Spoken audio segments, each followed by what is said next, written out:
You know, we hear Randy Orton on TV talk about the three most dangerous letters in all of sports entertainment. RKO. Right? That's like his catchphrase. No, the three most dangerous letters in sports entertainment are TKO. Should put that on a t-shirt. Because TKO decided that we needed a little Pat McAfee in our diet heading into WrestleMania this year. And that was one of the reasons why the WrestleMania main event this year ended up being a complete fucking mess. Now, it could have been worse, believe it or not. What I was envisioning in my head as far as like, how bad could this potentially be? It actually could have been a lot worse. But as it was not great.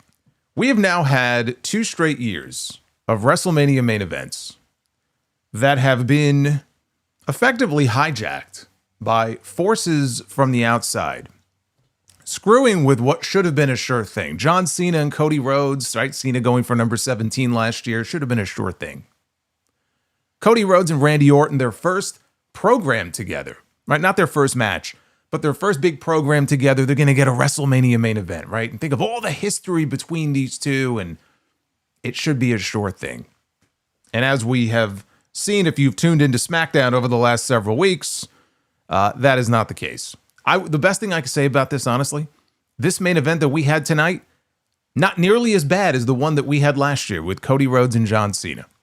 So, hey, it was an improvement because that match last year was just fucking boring.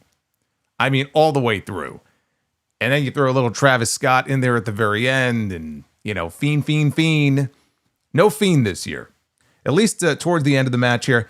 Much better than what we got last year. Of course, the bar is in hell, if that's the bar that we're setting here. But I'm trying to be positive before I get into all the stuff here that really isn't positive at all. The psychology, my God, the psychology in this main event. I mean, mess does not even begin to describe what we saw here in that main. I mean, it was all over the place. As bad as I've ever seen it.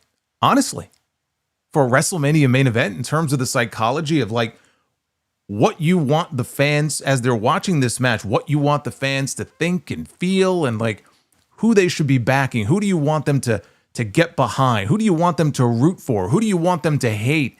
Everything in this match was just completely ass backwards. And like I'm watching this play out, and they're talking about Randy Orton having a back injury. Rumors have been going around online all week long and in the backstage area that Randy Orton may be coming into this WrestleMania match hurt. And supposedly it could be a back injury. Right? So he's wrestling the match like he's got a back injury. And Cody is not relenting at all whatsoever. He's focusing in on the back. You would think that they were trying to build sympathy for Randy Orton, the heel in this match. Pat McAfee was paired off with Randy Orton because, well, obviously they wanted him to be a part of the show in some way, but their great decision was, well, we'll pair him with Randy Orton so that way we could try to get more heel heat on Randy Orton and less heel heat on Cody Rhodes because the fans have started booing Cody Rhodes. And Randy Orton is out there selling a back injury. Randy Orton is out there, he's bleeding. And Cody is going after the bloody wound. And the fans are booing Cody and they're cheering Randy, which they were always going to do, because they want to see Randy Orton win number 15. Just like they wanted to see John Cena win number 17 last year.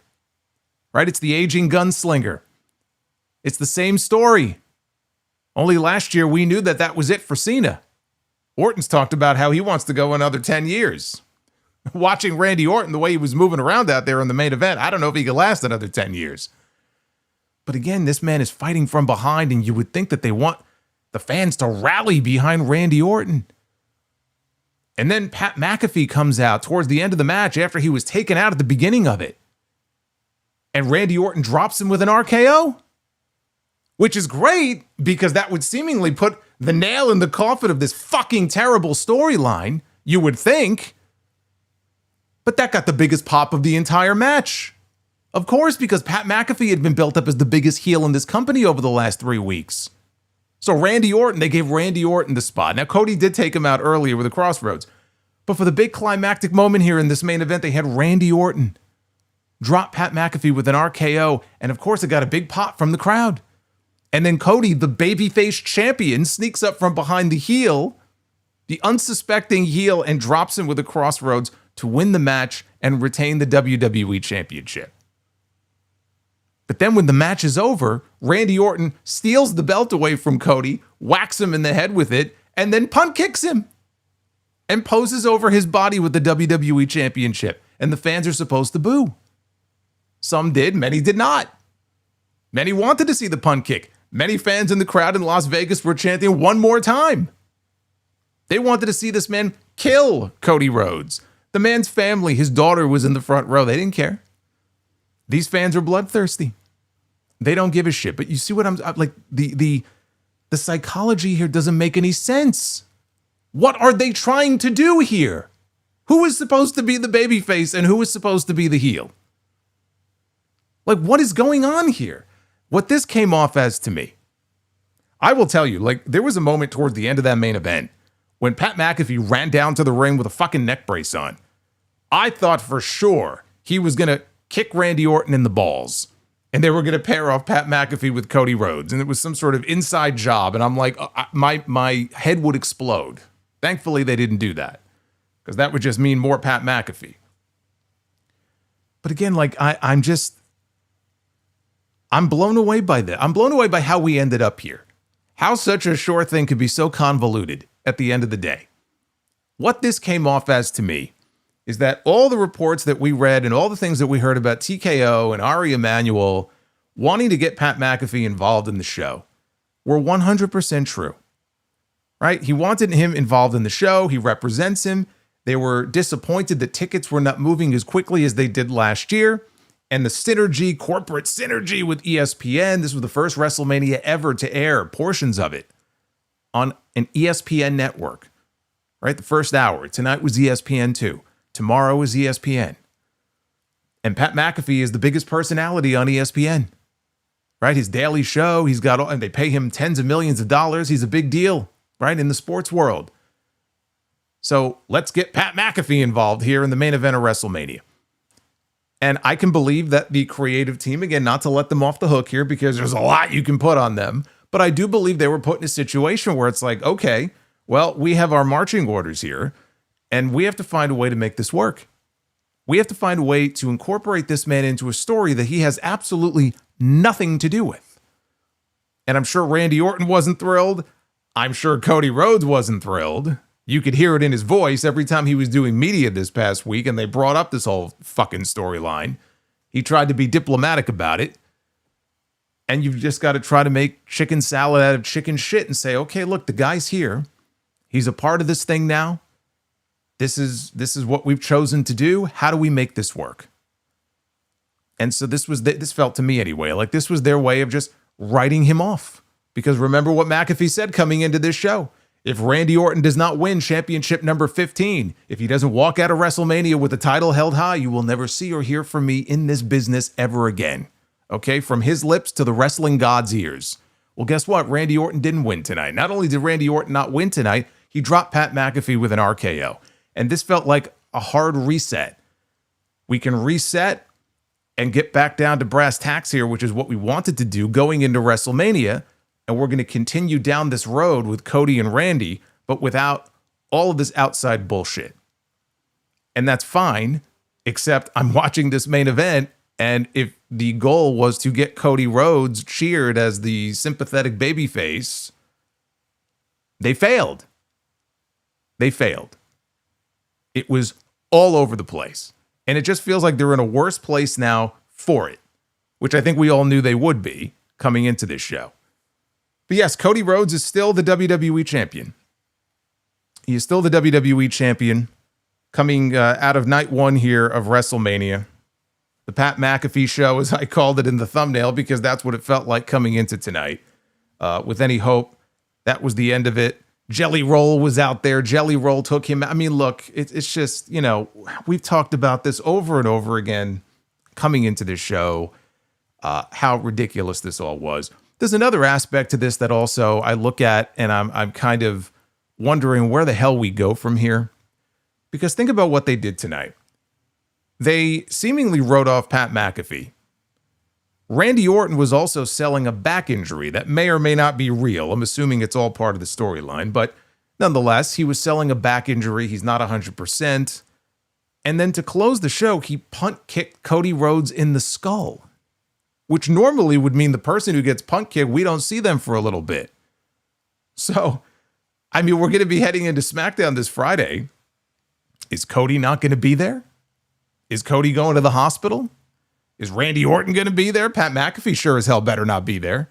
Who's going to be there? I don't know. They got a pay-per-view in 2 weeks, a PLE, whatever the fuck they're calling them. This sure didn't feel like a premium live event to me. This felt like a glorified SmackDown. So I don't know where we're going in the immediate future as far as television this week. But if we're headed towards another Cody and Randy match, I would assume that would be a backlash. Then Cody can't miss any time. You know, Cody's got to be back on TV this week because SmackDown needs him. SmackDown needs a big kick in the ass is what SmackDown needs. But again, that was, I think, my biggest gripe with this WrestleMania here is that it didn't feel like WrestleMania. And I hope night 2 is a hell of a lot better than night 1. Maybe they'll do a 180 and night 2. We'll look at night 2 tomorrow and be like, how is this the same company? I say that sometimes when I watch Raw and SmackDown each week. There are weeks where I will watch Monday Night Raw and I'll be like, how is this from the same company that produces 3 hours, that pile of shit on Fridays? Like, how is that even possible? Maybe we'll be saying that tomorrow night when I'm back here with you again in 24 hours. I hope so. I really do, because I watched this show tonight from start to finish, and at no point did it feel like WrestleMania. It was WrestleMania in name only. Right? You got the big stage and everything else and the big pyro, and they try to make it feel like a big deal. We get a lot of stadium shows with 50,000 or what they claim are 50, 60,000 people.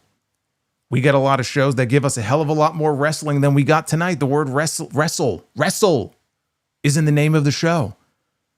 And I understand that WrestleMania, there's a lot of other things going on, right? It's the pomp and pageantry and the celebrities and the fancy entrances. But my God, you've separated this event into 2 nights. How many matches did we have in the lineup tonight? 7? I think 7, right? And then 6 tomorrow. There were 2 matches on this show. I mean, as we were going into the main event, I think maybe there were 2 matches on this show that exceeded 10 minutes. Most of the other matches were relegated to 6, 7, 8 minutes. The main event, I didn't clock it. I'm sure the main event went maybe 20-ish, 20 plus. You would hope. It's the main event. But I'm watching this and I'm like, they're dedicating more time to commercials in between the matches than they are actual wrestling on a show called WrestleMania. This is supposed to be their biggest show of the year. Everything is building to this. This is the big climax, right, of the WWE calendar. And then we flip the page and we start all over again. That's traditionally how it is. And I'm watching this show and I'm like, wow, this is really, really bad. I'm seeing all kinds of stuff. I was watching via Netflix. Everybody, I think, was watching different ways. Boy, I feel like I've seen the entire Hulk Hogan docuseries that's coming to Netflix this week. I've already seen the vast majority of it in between the matches. And then they would come back from those 4-minute breaks and they would give us more commercials. Then we had the entrances.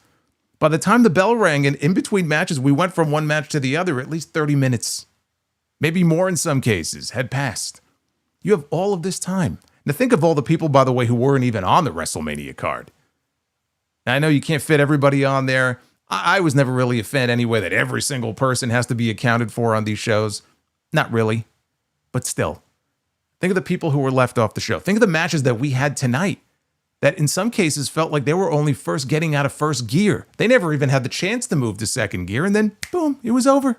We had a Women's World Championship match on this show between Liv Morgan and Stephanie Vaquer that honestly, of all the matches on night 1, this one, if it wasn't number 1, this was one of the matches that I felt was actually hyped up the best. And I was genuinely looking forward to it, especially the last couple of weeks. Liv Morgan came out on Raw Monday night looking like a raving psychopath.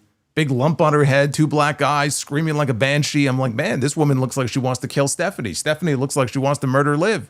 Wow, we actually have 2 people that really feel like don't like each other. This is going to be good. And they go out there, they get 7 minutes. 7 minutes. If it wasn't the shortest match on the show, it had to be number 2 of all the matches on this show. 7 minutes to your Women's World Championship match? Do you realize that Cody Rhodes, his entrance alone for the main event was as long as the Women's World Championship match? How does that happen? So that was one of the other issues I had with the show tonight, is that we had some matches here that were solid, they were okay, but this is fucking WrestleMania here. This is not Raw, this is not SmackDown, this is not Saturday night's main event. This is supposed to be your big event of the year. It's not supposed to feel like any other show. This actually felt worse than some of the other shows they do. And the talent, look, they get told, this is how much time you have, go out there and make the most of it. But I wonder how many of these men and women who went out there tonight felt shortchanged, like, man, they're not giving us anything. Like in some of these matches, you've been telling this story between them, let's say for weeks on end. You go out there, hey, you got 6.5 minutes. You got 8 minutes. What are you supposed to do? That's why I mean it didn't feel like a WrestleMania. And what we have seen over the last few years, and to me this year, and this is only night 1, but this year is as bad as it's ever been. It's just that feeling of everything on this show, other than the actual stories and the matches themselves, that's the most important thing. And to me, it should never be that way. It should never be that way. It should be the opposite. But this is where we are. So I sit here and I talk about night 1 of WrestleMania, which I just thought on the whole, it was fucking terrible as far as WrestleMania is concerned. You know, there were things on the show I liked. There were things on the show I didn't like. But when it was over, I said, WrestleMania? No. Fucking awful. That was night 1 of WrestleMania. Cody Rhodes is still the WWE champion. We also on this show had Liv Morgan in her 7 minutes, winning the Women's World Championship from Stephanie Vaquer. We had the return of Braun Breaker, who cost Seth Rollins a win against Gunther. We had a lot of moments on this show. They love their moments, right? Their WrestleMania moments. So Braun Breaker came back. He cost Seth in his match against Gunther. We have a new women's Intercontinental champion. Her name is Becky Lynch. She took the title from AJ Lee. This was AJ's first WrestleMania match in 11 years. Speaking of big returns, speaking of women that have not wrestled at WrestleMania in many years, Paige. Think about this. This was probably the biggest moment of WrestleMania night 1. The return of Paige, subbing for the injured Nikki Bella in the Women's Tag Team Championship match. And in her first match back, she is now a Women's Tag Team Champion. Paige and Brie Bella are the Tag Team Champions. But we had another return as well. John Cena was hosting the show. And during one of the segments, as he was announcing the attendance, which he put at 50,816, which may or may not be a legitimate number, but if it is a legitimate number of bodies in the building, that was a decent amount of papering that they did in the last several days. But out came Bianca Belair. And I have been waiting for Bianca Belair to come back for a very long time. I have talked about the plight of the women's division on SmackDown. She has been sorely missed. And I was hopeful that maybe, just maybe, that return would be coming very soon and they could kind of work her back in there. Well, she came out tonight and she looked great and the fans were happy to see her. And she had a very special announcement, which is that she is with child. She and Naomi now have something in common. She's pregnant. And so, unfortunately, her career is basically over at this point for the time being. She already missed a year. She's going to be out at least another year, but for the best possible reason. So congrats to her and Montez Ford. Very happy for the two of them. Very sad, though, that we're not going to be getting her back anytime soon. That does change things a little bit as far as where I thought things might be going tomorrow night with Rhea Ripley and Jade Cargill, but that's for night 2. So that was the other kind of big surprise of the night. But the rest of this was just very paint-by-number stuff, you know? And I should never be sitting here saying that about a WrestleMania. WrestleMania should never feel paint-by-numbers.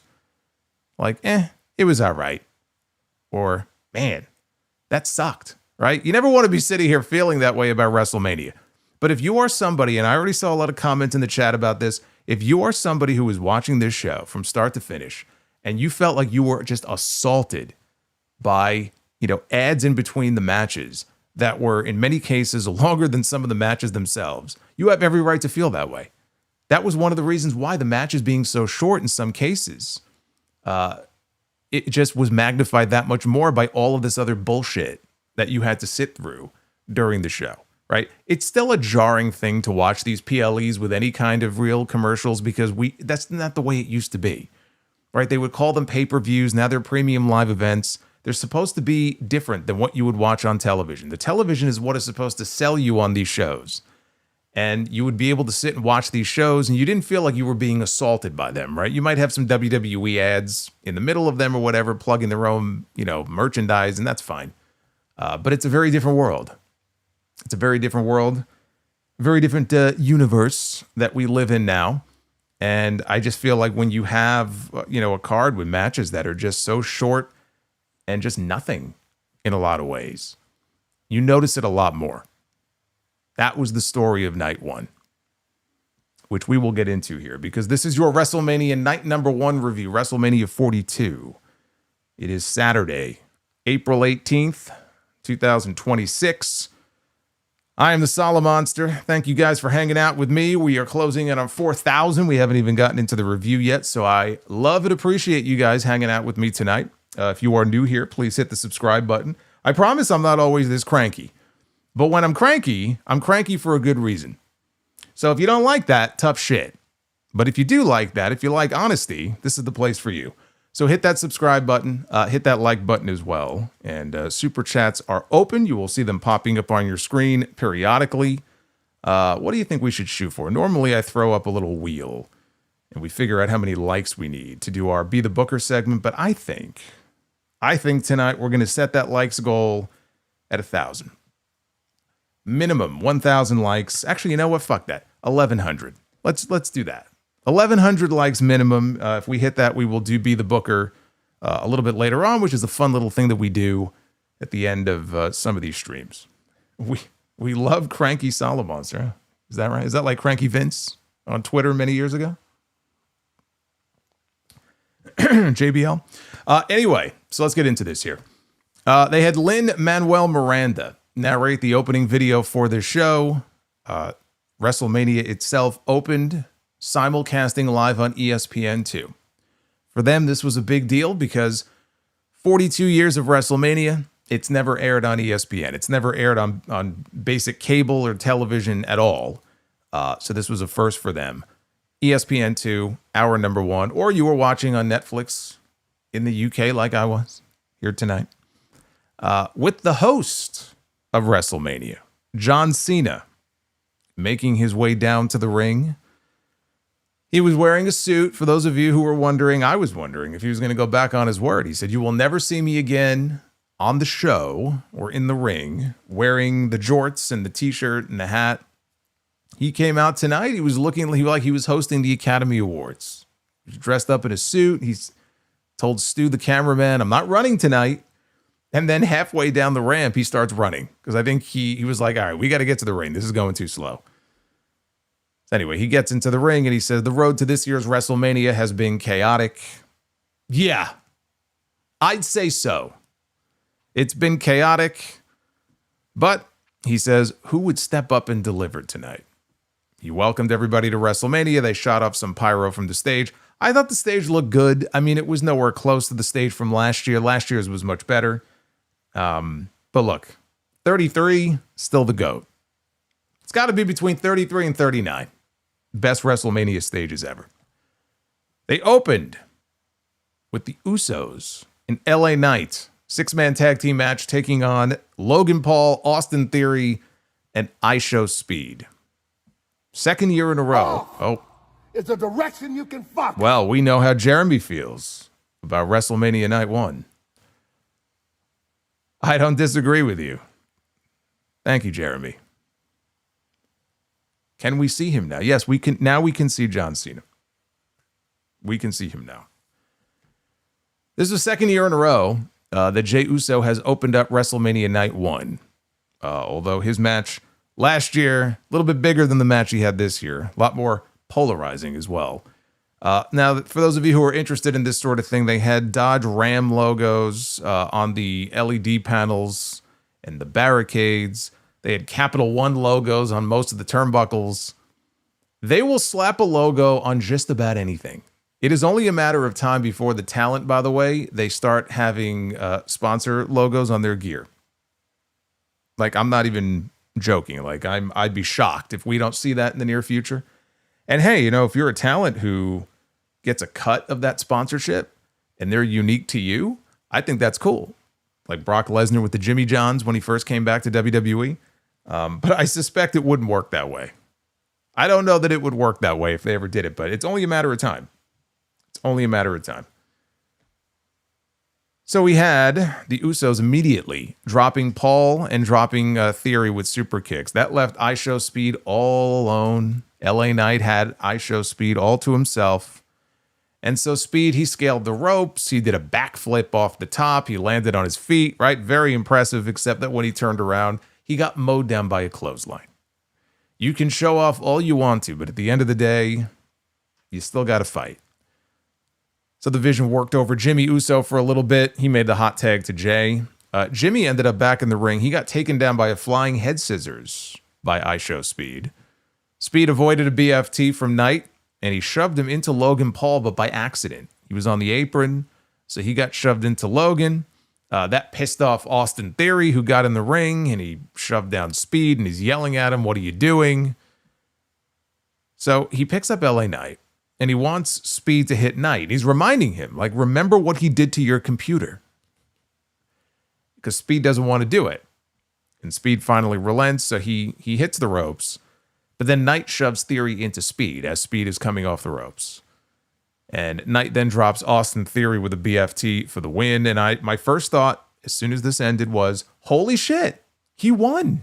Look at that. LA Knight actually got a win. There were people who were genuinely concerned that he would not only lose, but he would take the losing fall from IShowSpeed. And to those people, I couldn't really say that that wasn't going to happen because this is WWE and it's LA Knight, and I could totally see that happening. I'm very happy that it didn't work out that way. So LA Knight gets the win for his team. But this match was nothing. The match itself was nothing. It was all about the post-show or post-match angle. That's all that this was even designed to do, was to get us to what happened when the match was over. You talk about a match that meant nothing. This meant nothing. So the match is over. Logan was livid at IShowSpeed for costing him a WrestleMania moment, and he blasts him with the right hand, right? He hits his own partner.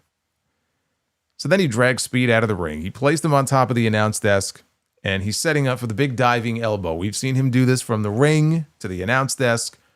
So he gets into the ring, and he starts climbing up. The Usos pulled him down from the ropes, and they give Logan Paul a 1D, or at least they tried to. I don't know if it was Jay or Jimmy who was supposed to catch him on the way down by the head, but they didn't. I think it might have been Jay. I think reached out to try to grab his head, and just he wasn't close, and so it was more like a flapjack. And Logan hit the mat face first.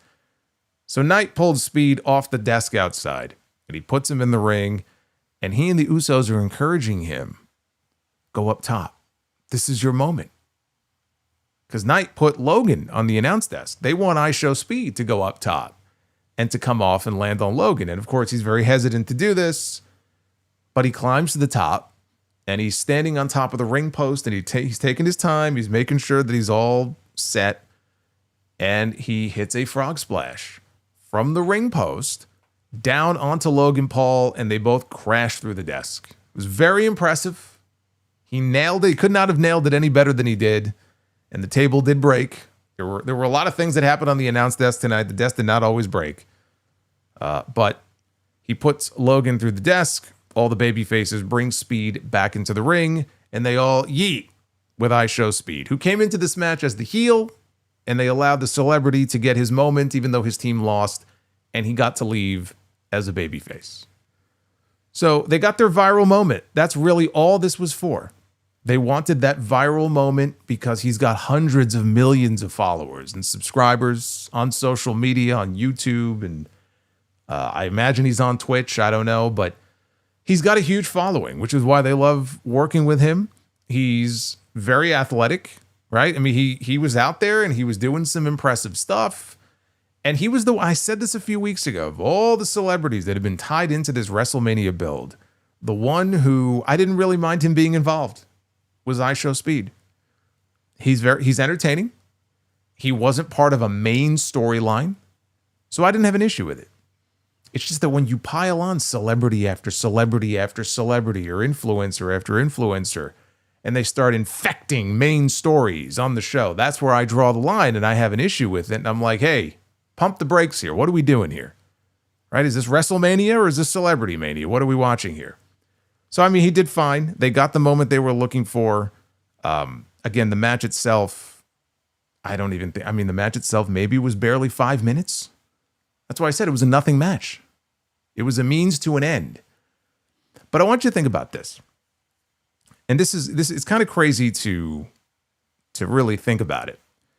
But what they did here with IShowSpeed and that moment of him flying off the post and crashing through the announce desk onto Logan Paul, and the reason why they wanted to do this so badly, that video, I'm sure it's all over their socials already. So they're in the process of racking up millions and millions of views. That one spot is I guarantee you, is going to generate hundreds of millions of social media views and impressions. That will be viewed by more people than have seen Hulk Hogan slam Andre the Giant at WrestleMania 3, probably many times over. That one moment tonight in the span of like a week is going to be seen by more people than have seen Hogan slam Andre in 1987 over these last 39 years by multiples. It puts things into perspective. That's why they do it. So they got what they wanted. It was totally inoffensive, but as a match, again, didn't go very long, which I guess maybe is a good thing. Didn't overstay its welcome. But that's really all that it was designed to do. Now, after this, again, with their celebrities, they had a bunch of them in the crowd, so we have to show them. And they showed George Kittle. They showed Tyrese Halliburton. Hey, the Tick is with us. Look at that. Welcome to the Tick. Social media is the downfall of this world, says Vampires. Well, it certainly has not been kind to a lot of pro wrestlers over the years. Social media has been more bad than good when it comes to pro wrestling. That's for sure. I am the learning tree. Speaking of bad for wrestling. Thanks, guys. You're welcome. Thank you, Jeremy. For the learning tree. Thank you. But we had George Kittle, we had Tyrese Halliburton, and we had Stephen A. Smith in the crowd. And Kittle, he downed a beer, and then they showed some other people. They went back to him. I think he might have taken one from Tyrese Halliburton. He might have taken his beer, and he downed a second beer. And those would not be the only beers that he would be downing here on this show. So anyway, but yeah, Stephen A. Smith was booed by the crowd, and happy to see it, because if he was anything other than booed, I don't know. I wouldn't even know what to say about this crowd. He got the appropriate reaction. So next up here on ESPN2, Drew McIntyre, Jacob Fatu, unsanctioned match where WWE cannot be held responsible. They cannot be held liable for anything that these two men do to each other. They're just going to put a referee in the ring. That referee's only job is to count the fall or the submission, and that's it. Now, McIntyre, for his entrance, he busted through a door on the stage, and he walked out, and he had his sword. He brought back the sword. So he walks out there, and before he could even get into the ring, Jacob Fatu comes flying through the ropes with a suicide dive. Fatu started pulling out tables and chairs from underneath the ring. He pulled out a toolbox. McIntyre immediately began begging off because he was having flashbacks to the last time that he had a toolbox thrown at his head during one of his matches. He ended up with 16 staples in his head. But Drew got the upper hand. He set up a table on the floor outside. He also got to, I think it was his brother. Did they say it was his brother, I think, in the crowd? Who handed him his phone and he starts recording himself on his phone. He starts bashing Fatu in the head with the phone. So McIntyre pulled a wrench out of the toolbox. Hey, if you could dodge a ball, you could dodge a wrench. Fatu, though, cut him off, hit a pop-up Samoan drop. There was a spot later on where McIntyre, he hit this huge flip dive out over the top rope, onto the floor, onto Fatu. Back inside McIntyre, he counted down. He was going for a Claymore kick. Fatu avoided it, hit the mighty moonsault, only for a 2 count. Michael Cole on commentary said he didn't think anybody had ever kicked out of that move before. So McIntyre grabbed a wrench, and he starts working over Fatu's forehead with it. He sets up a couple of chairs in the ring. He suplexed Fatu through them. McIntyre, he then removed the belt from around the referee's pants. Referee Dan Engler. So he pulls his belt off, and he's going to go whip Fatu with it, but Fatu catches him with a super kick, and then Fatu starts to whip Drew with the belt instead. So now it's turned from an unsanctioned match into a strap match. So Fatu picked up the toolbox. McIntyre caught him with a Claymore kick, though. Covered him. Only got a near fall. So Fatu, he battles back. He sets up another table, and he lays out McIntyre. He goes up top. McIntyre, though, throws a chair at his head. And then he shoved Fatu off the ropes. And it's not enough for Jacob Fatu to just take a bump off the ropes. He's got to take this twisting bump off the ropes. And he crashes through a Slim Jim table on the floor. It will never not be just ridiculous for me to look. Like, I'm trying to take this match seriously. This is an unsanctioned match. This is supposed to be a brutal fight between these two men. A deeply personal issue between these two. They have been feuding for months. And we have tables with Slim Jim logos on them. I can't. I just can't. I can't take that seriously. So later on, Fatu hit McIntyre with the toolbox. He ended up laid out across that table I had mentioned before in the ring. And this time, Fatu successfully hit the mighty moonsault. And he put McIntyre through another Slim Jim table with it. And he got the pin. This was a WWE plunder match. You had your Slim Jim tables. You had your chairs. Actually, the one thing I don't think that we had, and this may have been the biggest surprise of all, were kendo sticks. Not enough kendo sticks in this match. But we had everything else. We had a wrench. No blood. And I was wondering about that. I'm not surprised. My first thought was when I watched it, well, 2 things. Number 1, I don't know that they wanted blood on ESPN. Number 2, if the idea was that we might have blood in the main event, then they may not want to have blood here in this match. So that's what I was wondering. We got our answer later in the show, and to me, that's fine. That makes total sense. But still, this was billed as an unsanctioned match. And so when you have an unsanctioned match and you're basically giving people a basic WWE plunder match, like unsanctioned, like I was expecting maybe they would brawl into a certain section of the crowd or go up the ramp towards the stage and have some like one wacky bump or something. They had your basic WWE, hardcore type match, which isn't much of one. They played it very safe, but I thought for what they were given and what they did and the time they were given, they made the most of it. It was a good match. It wasn't anything great. It was a good match though, with what I feel like is the right outcome with Jacob going over here. Because I also believe that there will come a point in these next few months where we are very likely going to end up with Randy Orton and Jacob Fatu in a feud. And so if that's the case, this was an important win for Jacob, to try to elevate him that much more into that main event scene. But one thing that was very clear is that they wanted to make sure that the ESPN audience got their table bumps. Boy, did they get them, man. We had a big one in the opening match. We had, at least a couple of them here, right? We had at least a couple of table bumps here in this match. Plenty of tables. So then they bid us farewell on ESPN2. At that point, you had to buy the show. You had to buy the show if you are one of the unlucky ones that still does not have ESPN Unlimited through your provider, which I don't.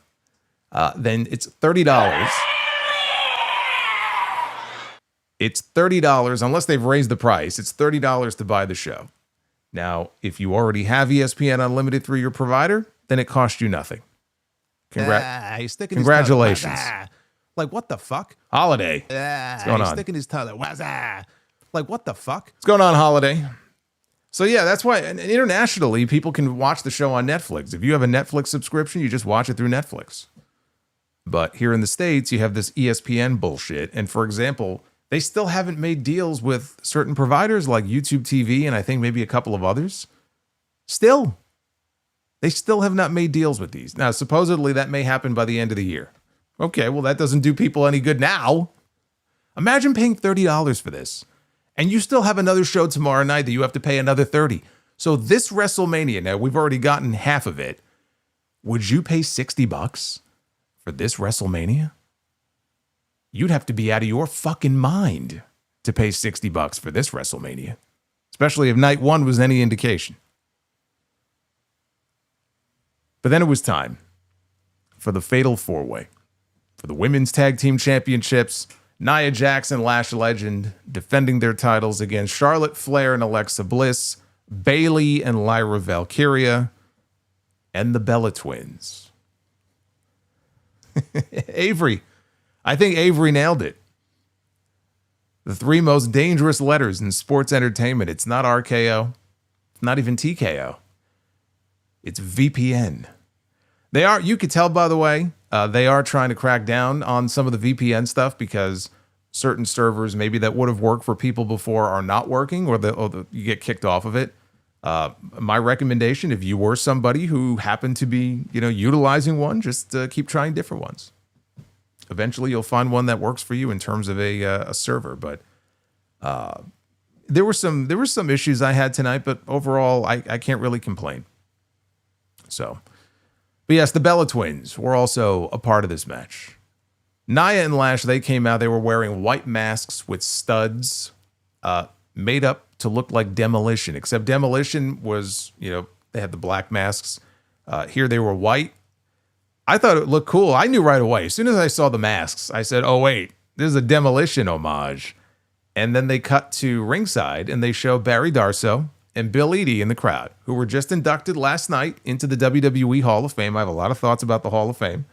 I'm going to say there's no sound off tomorrow, so I will save them for the Uncrowned Wrestling show on Tuesday. But I was very happy to see Demolition inducted into the Hall of Fame. And you know that as soon as they took the camera off of them, they were gone. They were not sticking around in the crowd to watch the rest of this show.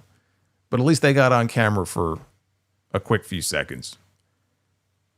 So the Bellas entered last. And Nikki Bella had a walking boot and a crutch. So it was very obvious that she was not going to be wrestling here in this match. And she got on the mic. She was very nervous. She was kind of stumbling over her words a little bit. But basically what she was saying is that I tried as hard as I could. And I just could not get medically cleared from the ankle injury. Had that ankle sprain several weeks ago on SmackDown. She's been rehabbing and resting, and she just wasn't cleared. So she said, I didn't want this to ruin Bree's moment. So I made a phone call to an old friend. And they played Paige's music. And out comes Paige. Or if you're an AEW sicko, Saraya, back in WWE. And she got a huge ovation from the crowd. And I do think it was a combination of people who knew that she was going to be there and people who were genuinely surprised and had no idea that she was going to be there. She came out to her old music. I have to say, this is one of those moments where I really wish this wasn't spoiled in advance. It was Mike Johnson, a PW Insider. I believe he was the one who broke the news the other day that she had re-signed with WWE and she was going to be making her return as the replacement for Nikki Bella at WrestleMania. And they had been rehearsing stuff or spotted rehearsing stuff in the ring with the other women in the match. So it's been known for a couple of days now that she was coming back. Now imagine if you had no idea and they just hit that music, right? What a bigger moment it would have been. Even still, it was cool, to see her come out and get that kind of reaction. I'd gotten a couple of questions in recent months. How would you feel about a Paige return to WWE? And I was just like, I could take it or leave it. The run that she had in AEW, I didn't think was terribly impressive for any, specific reason. Like she was going out there and having these killer segments or, going out there and tearing it up in the ring. I was happy for her that she was able to get back in the ring because she was medically disqualified many years ago by WWE. The reason she even ended up in AEW in the first place is because WWE wouldn't clear her. She had neck issues, and that was that scary stinger in that house show match at the Nassau Coliseum in 2017. It was a tag match, but that spot with Sasha Banks. And so after that, they would not clear her. Remember, she was the general manager on SmackDown, and she was managing. Oh God, what was the faction? What was the group? I forgot. I forgot the name of it. But they had her doing all of these other things, and she wanted to wrestle. And so she ended up wrestling in AEW. She became the AEW Women's World Champion, and she was doing her own thing there. Not lighting the world on fire, but at least she was able to get back to doing what she loved to do. Now there's been such a gap from the last time we saw her in WWE until now. It's like what's old is new again. And it's weird even saying, oh, what's old is new. When all of that happened, she was like 25 years old. I think now she's still only like 33. She's still in her early 30s. So if she could stay healthy, she could contribute something. And God knows that they could use the help. Although from the looks of it, if the Bellas are on Raw, she may end up on Raw. I mean, that SmackDown women's division could definitely use someone like her. So I don't know where ultimately she'll land. I guess as part of the women's tag champs, she could technically be on either show. So it was a great moment for her to get that kind of response. Was something that, I don't know, you go back even a couple of years and I'm sure she would have been like, yeah, I don't think anything like that's ever going to happen. But there she was. So the people seem to be happy with that replacement. The funniest, though, I have to say this. The funniest fucking part about this, Michael Cole on commentary, who did not have the best night. But Michael Cole on commentary said, boy, nobody knew that Paige was coming back tonight. And literally the very next shot, they cut to a shot of a fan in the crowd that had a sign that said, Paige is back. And I'm like, boy, unless that guy had the Sharpie ready to go as soon as she walked out there, it seems to be that there were people in the crowd who knew that she was going to be there.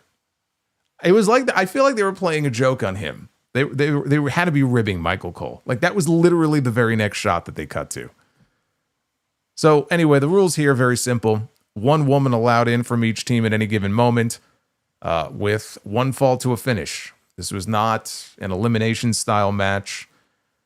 Brie did the S kicks at one point. She was doing them to Lyra and to Charlotte simultaneously, going back and forth.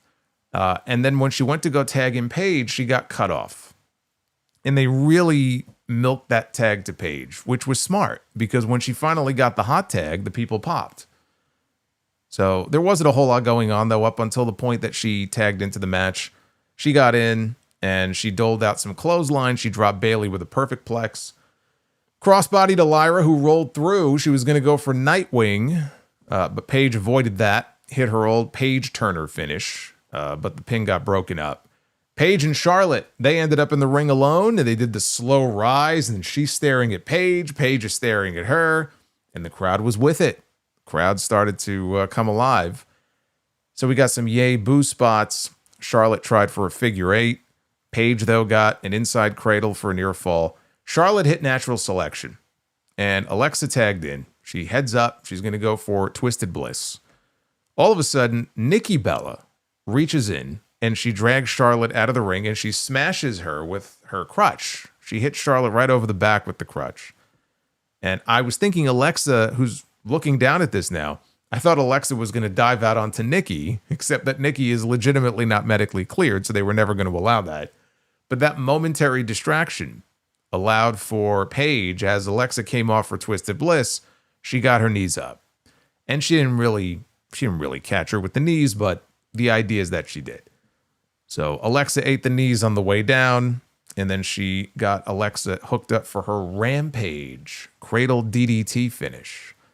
And she covers Alexa to win the women's tag team titles. I mean, you go back a week and you tell people, oh yeah, we're going to have new women's tag team champions at WrestleMania. And it's going to be Paige and Brie Bella. You know what that sounds like? That sounds like something that we would book here on this stream in our Be the Booker segment. That's like a totally random pairing. It's going to be Paige, who hasn't wrestled in this company in 9 years, and Brie Bella. But here we are. They're the new women's tag team champions. Very interesting. 1 year ago at WrestleMania, it was Becky Lynch who came back on the show. And in her very first night back, won the women's tag team championship. Fast forward 1 year, Paige comes back. Her first night back, wins the women's tag team championship. So at least Bayley was on the show this year. Bayley got screwed by Becky taking her spot with Lyra in that match last year. She wasn't emotional when she came out. She was playing it cool. Paige just, she looked like she was just happy to be there. When she won the match, and I'm sure they told her, play it up all emotional.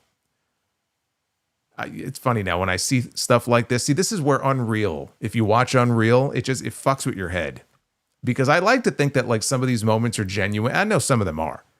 But now every time I see somebody, when a match is over and they start crying and they start getting all emotional, like in my head, I'm like, okay, which producer told them to do that? Because it all goes back to, they showed CM Punk when he won the world championship from Gunther at SummerSlam last year.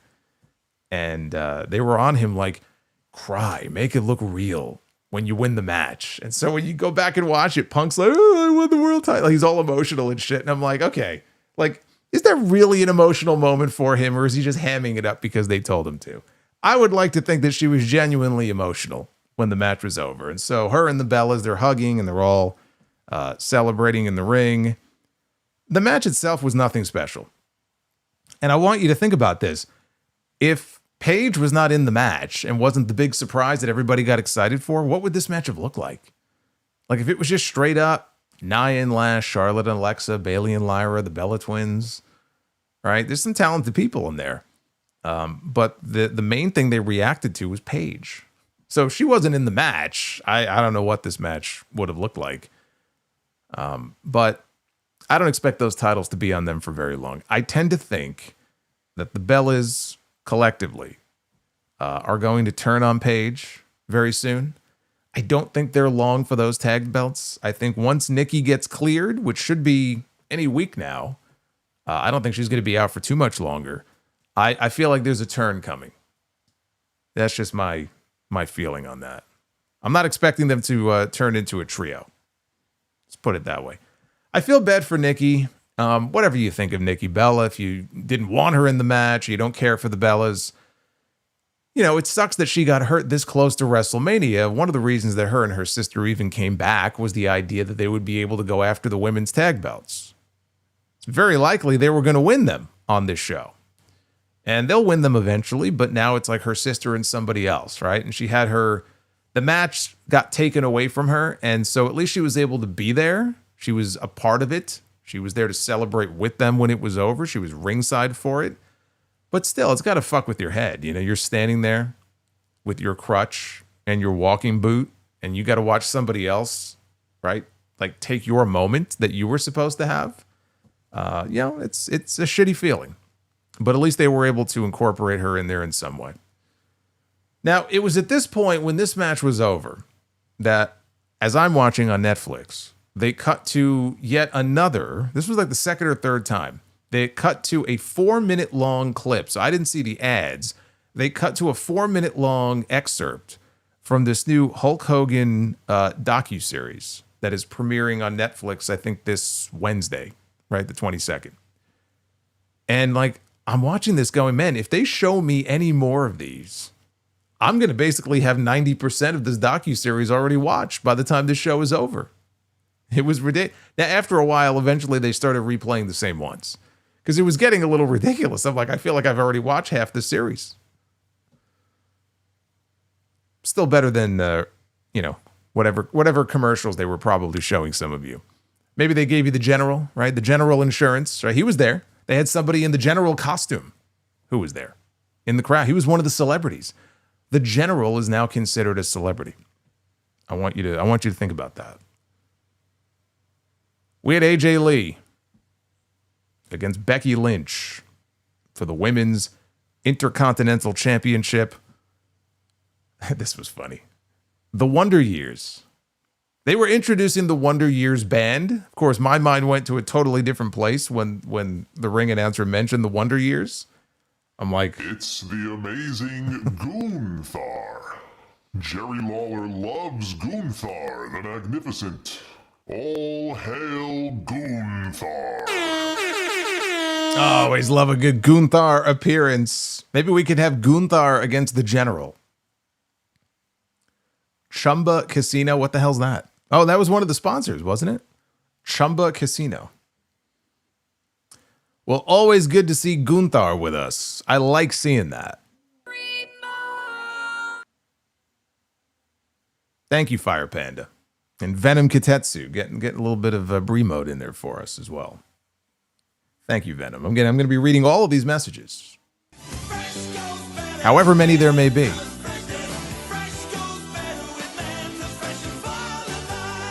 Mentos, the fresh maker. Oh, man. You guys are killing it. Bobby's World. You guys, that's my favorite one. You guys are killing it. Thank you, guys. So we had AJ Lee, we had Becky Lynch, women's IC title.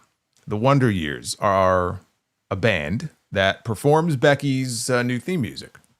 So evidently they were there, and I thought, okay, we're going to have a live performance, right? We've seen this before at WrestleMania. So they're on stage, and they queued up the music before the lead singer was ready to start singing. And he immediately oh shit. So he grabs the mic and he starts singing, and I'm like, we had a Milli Vanilli moment here at WrestleMania. They exposed him. They exposed the fact that they were lip syncing this song. And I'm looking at that and I'm going, why even fly them in for the show if that's the case? I don't understand that. It's one song. You're not doing a whole concert. It's one fucking song. You can't sing the song. Maybe the lead singer lost his voice. I don't know. But I just started cracking up. I'm like, you gotta be fucking kidding me. Like, Becky comes out and he's face to face with Becky and he's like lip syncing the song as she's coming down to the ring. I'm like, I wasn't even paying attention to the other band members, so I don't even know if they were in tune or in sync with the music. But yeah, they kind of fucked over the lead singer on that.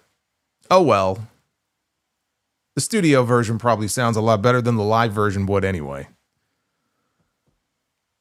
So AJ, she got her John Cena entrance. If you remember, oh God, was it WrestleMania 25?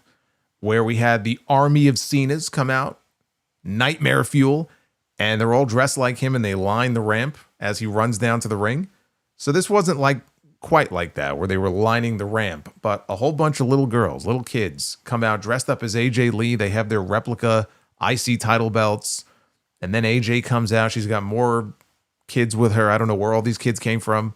I came from the womb. I mean, don't be a fucking smartass. But I don't know, they were the daughters of people who worked there, or I don't know. But so that was nice. That was nice. As she has told Becky Lynch in this storyline recently, your daughter's favorite wrestler is AJ Lee. There's a lot of little girls out there who probably dress up like AJ Lee. They may be the next AJ Lee. That used to be Roxanne Perez. Roxanne Perez was a big AJ Lee mark back in the day. They'll probably wrestle at some point. So Jessica Carr was the referee. You knew there were going to be shenanigans here as soon as you saw that. Early in the match, Becky goes over and she removes the turnbuckle pad. And Jessica spots her and she says, no, we're not doing that. So she goes over and she's going to put the pad back on herself. And she's also muttering to herself. She's calling Becky, you're absolutely insane. So now she's insulting one of the women in the match. Seems like biased officiating to me. But the match went on. Becky countered out of a Black Widow attempt by swinging AJ into the turnbuckles. She followed with a manhandle slam, only for a 2 count. So Becky started stomping AJ in the corner, and here comes Jessica Carr, and she's backing her away. Becky gets up in the referee's face. Jessica's not going to take any of this shit, right? She stands up to her. So Becky gave her a shove. So Jessica gave her a shove back. It's the old Earl Hebner spot. Anytime Earl would get shoved, he would shove you right back. That's what happened the night that Triple H got beat by Chris Jericho on Raw for the championship. He put his hands on Earl. Earl put his hands on him. You don't fuck with Earl Hebner. Or Jessica Carr, apparently. So Becky charged in at her. Jessica sidesteps her, and AJ happened to be standing there. She caught Becky, and she gave Becky a manhandle slam, but only for a 2 count. AJ tried again for the Black Widow. Becky got to the ropes. So AJ tried to charge into the corner. Becky pulled Jessica in between them, so she got squashed. And she got hit. She didn't take like a full-on bump where she was like unconscious or anything like that, but, you know, she got squashed in the corner. And so with the referee's attention temporarily diverted, AJ got driven face first into the exposed buckle in the corner. I should mention that there was a point before this where Becky had gone back over to that corner, even though Jessica put the pad back on, and she had pulled the pad off. So it was exposed. So AJ went into it face first. And so the referee did not see it. Becky hits a manhandle slam, and she pins AJ Lee to regain the Intercontinental title. I thought that this was, like I wrote in my notes, a perfectly solid match. It was perfectly solid. It was not a WrestleMania caliber payoff between these two. And I'm not sure it was designed to be a payoff. We may not be done with this yet. There may be some sort of stipulation blow-off yet to come between Becky Lynch and AJ Lee. But still, it's WrestleMania.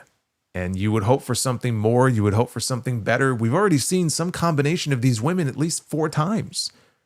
You go back all the way to the WrestlePalooza mixed tag. They were in War Games together. The Elimination Chamber. Were they in the Rumble? I think they were in the Rumble together, but I don't remember them. Well, Becky was definitely in the Rumble. Maybe AJ wasn't. Maybe she didn't go to Saudi. But they had that match at Elimination Chamber in Chicago. That was a better match than this. Their Elimination Chamber match was better than their WrestleMania match. So it was fine, but that's all it was. I was hoping for something a little bit more. One thing, well, first of all, let me say this. Right outcome. I thought it was the right outcome. If AJ is not going to be around on a regular basis to defend that championship, then you had to put the belt back on Becky Lynch. Like, I'm sorry. You have a mid-card title like that. The women's IC title and US titles, they didn't exist until recently.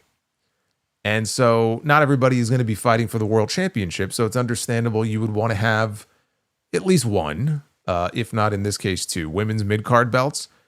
I don't see the purpose that serves, though, if you have one of those women's mid-card belts for people who ordinarily wouldn't be able to fight for, let's say, a world championship, and you have somebody holding it who's not going to be around all the time. Then that title should not be on that person. That defeats the purpose of even having a title like that in the first place. So I don't know what AJ's schedule looks like from here on out. All I know, I can only judge it based on how often we see her now. And to me, she's not around enough to really justify keeping that belt on her for any extended period of time. So I thought they made the right move. And then as far as, look, Jessica Carr and Becky Lynch, I said months ago, we have to get a match between these two. I thought it would have happened by now. I thought there was a moment in time where I thought that could be the WrestleMania match that it was building to. These two are still beefing with each other. Like, it has to lead to a match at some point. We know Jessica, she wrestles. It's not like she can't have a match. And I think as a one-off on like a PLE or something, you could absolutely do Becky Lynch against Jessica Carr. And so for people who are like, well, what's the point? Like, what does it lead to? If she's just going to go back to being a referee, why even do the match? Because it's an attraction. You've built up all of this heat between these two women over these many, many months. There has to be some sort of payoff to it at some point. And their fans have no idea that Jessica Carr actually wrestles. So imagine the first time they lay eyes on her in a wrestling ring against Becky Lynch, and she's in there throwing arm drags and doing, takedowns and suplexes and shit. It's going to get a huge reaction. She'll be the biggest babyface. So I think it would make for a fun attraction, and I don't see the harm in doing it. And the fact that they keep going back to this tells me we are going to get it at some point. I just don't know when. Maybe Backlash. I'm sure Jessica will not be very happy when she finds out what happened there at the end. And then it was time for what could very well be the sleeper match of the weekend. Coming into this is the one I looked at and said, you know what? Of pretty much everything on these shows, as like a straight wrestling match, this right here could steal the weekend. And it was the ring general, not the general from the insurance company. The ring general, Gunther, one-on-one against Seth Rollins. Finally, time for some real graps on a show called WrestleMania, which up until this point, we had very little of it on this show. Finally, we're going to get some real graps on this show. Now, 2 years ago, 666 days as the Intercontinental Champion for Gunther, flushed down the toilet by Sami Zayn. 1 year ago, 259 days as the World Heavyweight Champion, flushed down the toilet by the Yeet Man, Jey Uso. It has not been a good couple of years for Gunther at WrestleMania. He needed a rebound win coming into this match. For Seth Rollins, this was his first match since he got hurt last year. So, what, October? Right? First match since October, probably, whenever Crown Jewel was. But Gunther really needed a comeback win here. He comes out, does Rollins. He comes out second. And the whites of his eyes are gone. His eyes, Dr. Loomis from Halloween, the blackest eyes. He had the blackest eyes as he's coming out. Like his pupils were completely dilated, right? He had contacts in, but very freaky effect. I think Michael Cole described him as something out of Game of Thrones as he was coming. Didn't he have a Game of Thrones inspired entrance at WrestleMania 34 for that IC title match in the opener with Finn Balor and The Miz? I think he did. I think he had he's probably a big Game of Thrones guy, I'm guessing. But I think he already had a Game of Thrones inspired entrance years ago. So I said either he was sporting some mean contact lenses or this guy got bitten by a walker before he came down to the ring. But then as he's climbing the stairs to get into the ring, his eyes were back to normal. He had taken the contacts out of his eyes, and I'm like, I didn't even see him do it. I'm like, man, if it was, I wish it was that easy. I tried to get contact lenses once. It didn't work. I couldn't do it. I just could not. I hate touching my eyes anyway and all that, but I couldn't do it. So I still wear glasses when I drive at night, which is fine. I don't really wear them any other time. I can deal with the blurriness. I've gotten used to it. But yeah, contacts I were just never able to do. So Gunther, he dropkicked Rollins as he entered the ring, and he immediately powerbombed him. Rollins fought back outside the ring. He starts gouging at the eyes, tossed him over the announce desk. Once they finally got back into the ring, the bell sounded. We were officially underway. So we had plenty of stomps by Rollins here. I don't mean the curb stomps. He's stomping him in the corner. Gunther goes on offense for a little bit. Seth caught him with a buckle bomb. Gunther, he's up for the buckle bomb. This is like the slowest, safest buckle bomb you'll ever see, which is great. I would just rather he not even do the fucking move. I think Asuka feels the same way. But Gunther had this look on his face like, okay, you better be extra careful with me. Like he did not want to take this move. So they trade German suplexes. They traded clotheslines. We had a powerbomb by Gunther. He countered out of a pedigree attempt. Rollins, though, came back to hit the pedigree. And it wasn't a great one. You know what it reminded me of? Remember when Kane used to take the pedigree? Kane never took the pedigree well because you could tell he didn't want to take it. Because why would you? I mean, you get your head locked in between this other man's legs and your face is being driven down into the mat. There's a very small little like margin here where if you an inch or two off, right, you get a broken nose. And so he would always put his knee down. That's not really what Gunther did here, but he took the move in a way where you could tell he wasn't really totally comfortable taking it. And when you do that, it doesn't look good.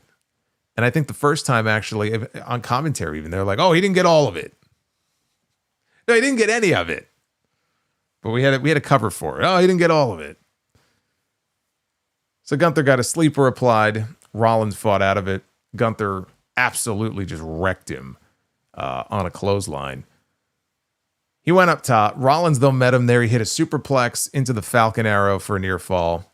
Rollins got a sleeper applied himself, but Gunther was able to get a rope break.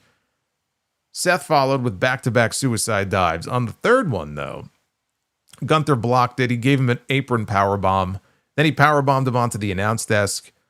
They ended up on top of the desk. Gunther was going to give him another one. Rollins, though, avoided it, and he hit a pedigree instead. Another shitty pedigree. And the table didn't even break. Because, again, Gunther didn't take it with his full force.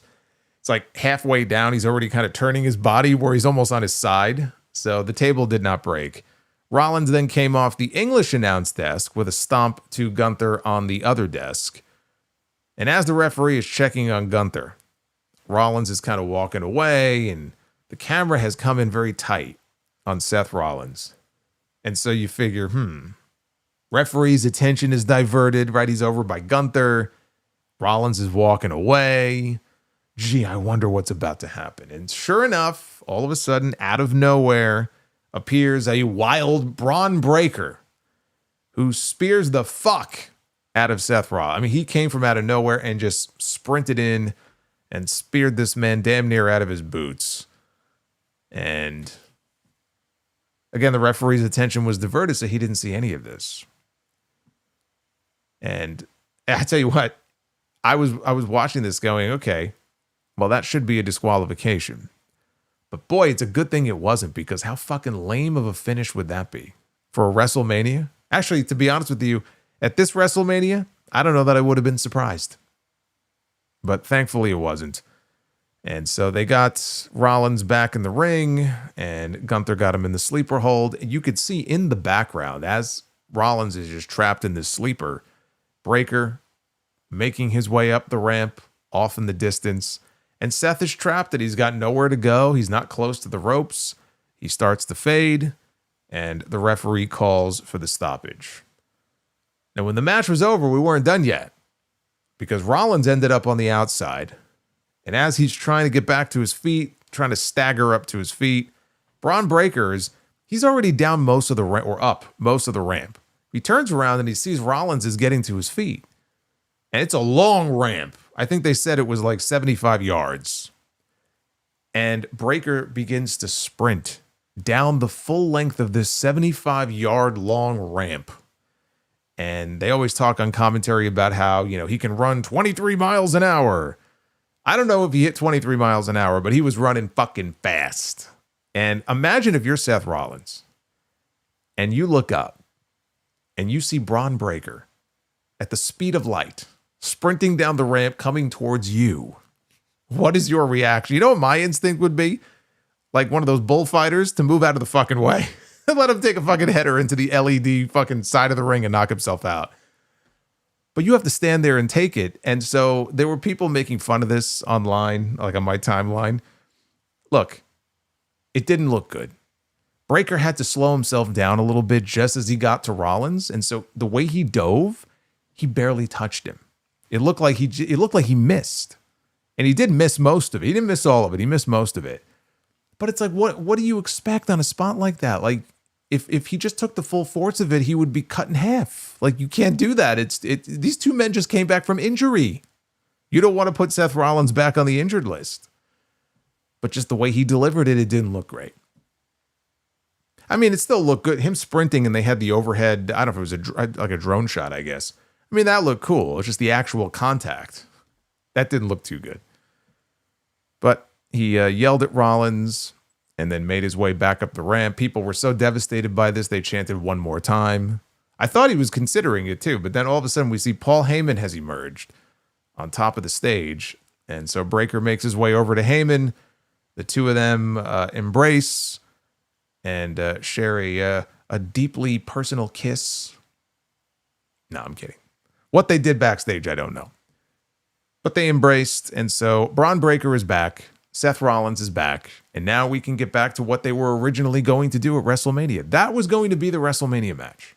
This WrestleMania card would have looked very different. Heyman, I mentioned Heyman. Heyman actually just did a sit-down interview. I don't think it's on YouTube anywhere. I only saw it on Instagram.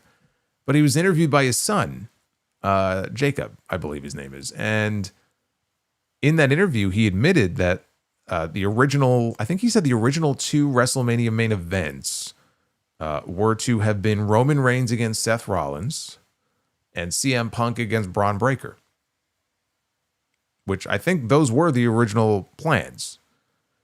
And so that didn't happen. And then there were a number of other, potential matches that, were rumored and never happened. Roman, Cody 3, Cody and Drew, Hell in a Cell, Gunther against Rey Mysterio. It's like, then Rollins and Breaker. Like, what would this card have looked like in its original incarnation? I don't know, but it would have been very different than the one we got. But now that they're both healthy and they're both back, it seems to me like that would be the Backlash match. Rollins against Breaker. This was always going to be the direction. Backlash is in 2 weeks. And so what else are these two going to do? There's no one. I mean, they're feuding with each other. They're not feuding with anybody else. So it would seem to me that we won't have to wait very long to get that match. I'd say this was more unsanctioned, especially at the beginning when they were going at each other. This felt more unsanctioned than the actual unsanctioned match that we had on this show. And up to this point, it was the longest match also. It went about 15 minutes.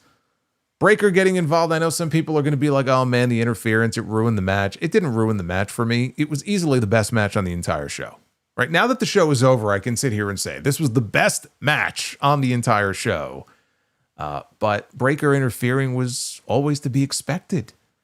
Think about it. Like, Rollins is moving on to feud with Breaker. Of course, Breaker is going to get involved in his business. Let him cost Seth the match. Gunther gets a win because Gunther can't lose. Like, can you imagine how absurd it would have been for Gunther to go into this match and get pinned by Seth Rollins with a fucking stomp? After everything they've done to try to protect this man and all the big names that he has, quote, retired. Oh, we'll just throw him in a random WrestleMania match and have him lose. Like, whoever would even suggest that idea should be relieved of their duty and sent home. So it was exactly the finish that I expected. At least we got a great wrestling match out of it. After this, we did the presentation with the Hall of Fame inductees.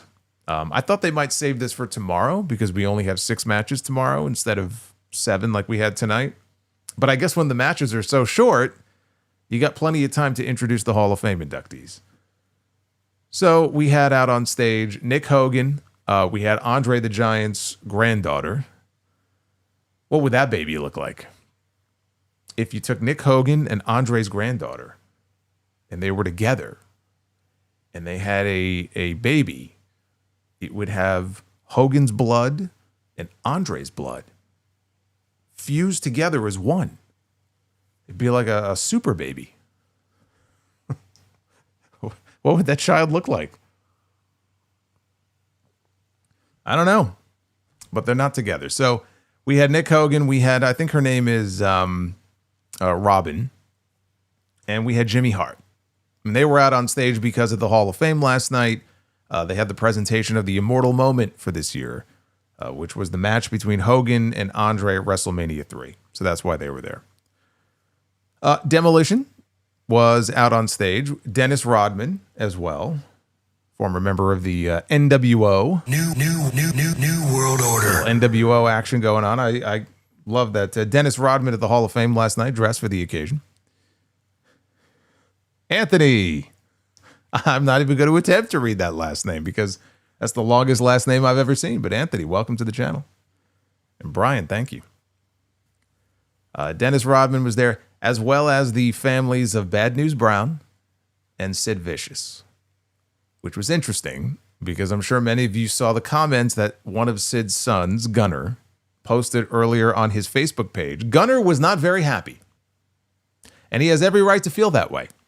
As far as how his father's induction was handled at the Hall of Fame last night, he was pissed. But he was there. He was out on stage with the other family members. And there was also a gentleman there, Seth, I believe his name is. And I mentioned this on the podcast before. He was a neighbor of Sid's who has Down syndrome. And many years ago on Nitro, Sid brought Seth with him onto the show as his coach or his manager for one night. They even let him talk at a promo backstage. It was a very cool thing. And I guess he's still, in touch with the family. They broke the news to him last week that not only is Sid going into the Hall of Fame, which he already knew, but hey, you're going to get to go to WrestleMania and the Hall of Fame. And Seth was very excited. So he was there last night. He was out there on stage with the family members. So that was cool. And then AJ Styles, he got his own separate introduction. And we had Stephanie McMahon, of course, saved for last. And she got her own intro. This was all very brief. Like Stephanie came out, and I would say they probably cut away within 10 seconds once she was out on stage. And that was it. And again, I'll have more thoughts on the Hall of Fame. I'll talk a little bit about it on Uncrowned this Tuesday. But I have a lot of mixed feelings about that ceremony last night. Happy, very happy that Demolition went in. But just mixed feelings on just how the whole ceremony came off. I will also point out that Bad News Brown's son, like I had to do a double take because it looked like a young Bad News Brown. I was like, man, there's no debating the DNA there. Holy shit. Stephanie Vaquer against Liv Morgan for the Women's World Championship. Liv made her entrance to her new song called Trouble. Now, they showed a music video that she recorded for this new song on Raw Monday night. It's like a 2.5 minute, 3 minute music video.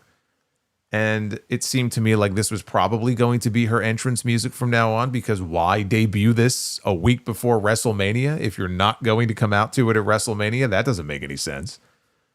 So not only did she come out to the music, they recreated the music video with her and a bunch of backup dancers on stage while they played the music. This was a lip sync.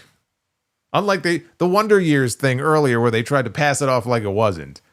Here it was clear that it was. And so she made her way down to the ring, and this was very risque. This is more risque than you would see in past years in WWE.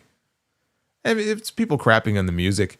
It's something that you would hear from like Christina Aguilera or Britney Spears, or, I mean, take your pick. You know what I mean? Like, you're either into that kind of music or you're not. I mean, I guess it kind of fits her. It's fine. Like, whatever. I don't see what the big deal is. But her face is still all bruised up. You know, she still has a little bit of a lump on her forehead. She had 2 black eyes that had developed after the fact. That's a vicious headbutt that she took when she got bumped into Roxanne Perez. So she was still all bruised up. But I have to say, I think it added to things here. Like, you know, her and Stephanie, all the bad blood between them. Liv looked like she was in a fight. She looked like she was ready to fight. So I think it kind of worked for her. Don't do Christina like that. I'm just using her as an example. I'm not saying it's better than Christina Aguilera. Who was the other one I was trying? Oh, Jessica Simpson. That was the other one I was trying to think of. Because there was another girl who got very popular around the same time they did. And I don't hear her name mentioned anymore, but I think it was Jessica Simpson is the one I was thinking of.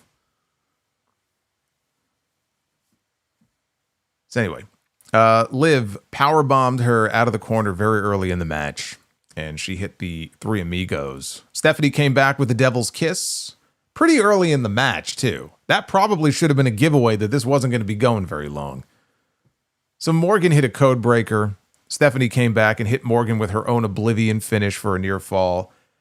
It definitely, as you're watching this match, it came across like they were just rushing through certain things that, if they had time, would have been saved for the second half of a longer match.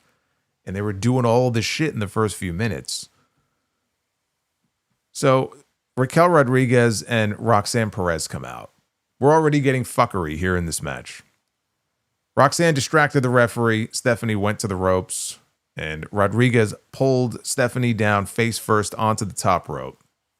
So Morgan then flew in, hit Vaquer with Oblivion, only got a near fall out of it.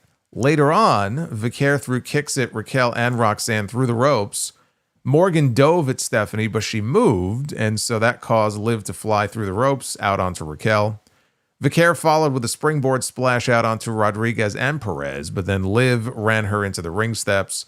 Morgan hit a code breaker from the middle rope, and then followed with one last Oblivion to win the championship 7 minutes in. Dominic Mysterio joined Liv in the ring, and she jumped into his arms, and they celebrated, and they shot pyro off from the stage. This was basically a fucking handicap match, and not a very good one. This was probably the biggest disappointment of the night, I would say. I was expecting bullshit in the main event. I can't even say the main event was the biggest disappointment. The main event storyline, the main event feud, has been the biggest disappointment just because of how it was hijacked and basically ruined going into WrestleMania. Doesn't mean they can't salvage it now coming out of WrestleMania, but it was ruined. It was ruined going into this show. This, I was expecting more. I was hoping for more. They deserved more. They deserved more time. This is not just some random match on the card. It's your Women's World Championship, right? It's the equivalent of what we saw with Cody and Randy in the main event, right? That's the WWE Championship for the men. This is the Women's World Championship. And one of the more personal, I would say, rivalries heading into WrestleMania this year. And they gave them 7 minutes. And they had to rush through all of their shit. And on top of that, in a match that wasn't that long to begin with, it was plagued by interference. Now, that's fine for a television match, but this is WrestleMania. And you got Raquel out there, you got Roxanne out there. I'm surprised Dominic didn't come out during the match. He waited until when it was over, at least. So we had all of this, interference and stuff. And for a match that I was legitimately looking more forward to in the last week or so than I certainly was a few weeks ago, I was looking forward to it. I was saying, man, this is... When I saw Liv on Monday and they had to be pulled apart and they were going at each other and Liv was, again, she was like a maniac out there. I was like, all right, you know what? This should be a very interesting match. Let's see what they do. And they didn't have time to do anything. They really didn't. And it wasn't really much of a match at all. So you have multiple people running interference, and it's like, what are we doing here? This is WrestleMania. You've been building this feud now. I mean, Liv won the Royal Rumble. She picked Stephanie Vaquer to wrestle at WrestleMania. And this is the best that you can do for these two on a show where you have 7 matches spread out over the course of basically a 4-hour show. I don't understand it. I really don't. Liv winning the match is not a surprise to me. Liv was my pick, coming into the show.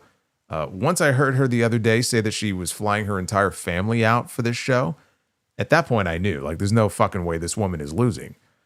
And there's just more storyline potential there now with her as the champion when it comes to a potential split with Raquel, when it comes to Roxanne, even down the road. I mentioned Money in the Bank. When we started this year and I did my annual prediction show, people always want to know, who's going to win Money in the Bank? And I'm like, I think it's early, but Roxanne Perez would be my pick, to win the women's Money in the Bank. Now, that's not coming up until the beginning of September this year, but still, there's storyline potential there. If Liv Morgan is champion and Roxanne's walking around with a briefcase. So it just made sense to me. Stephanie's run has been very dry. It's been very underwhelming.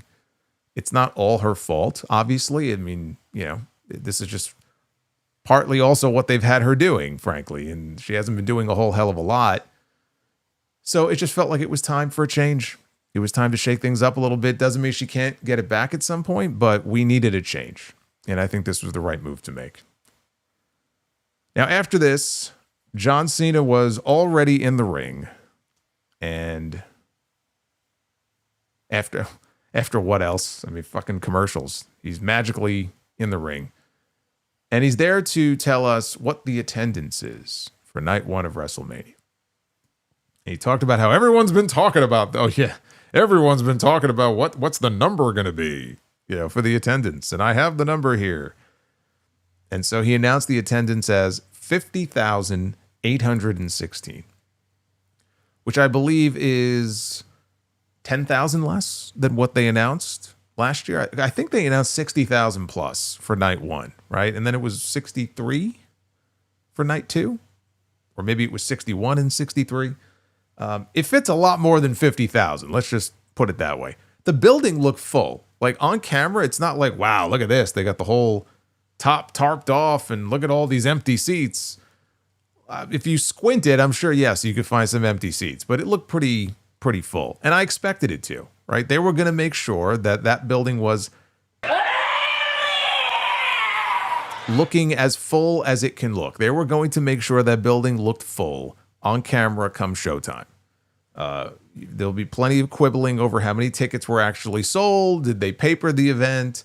The reality is they were always going to make a lot of money on this show because they're charging outrageous prices. So I wouldn't be shocked if when this weekend is over, we find out that WrestleMania 42 holds the new gate record in WWE, right? This is the thing. They love talking about how they keep breaking the gate records.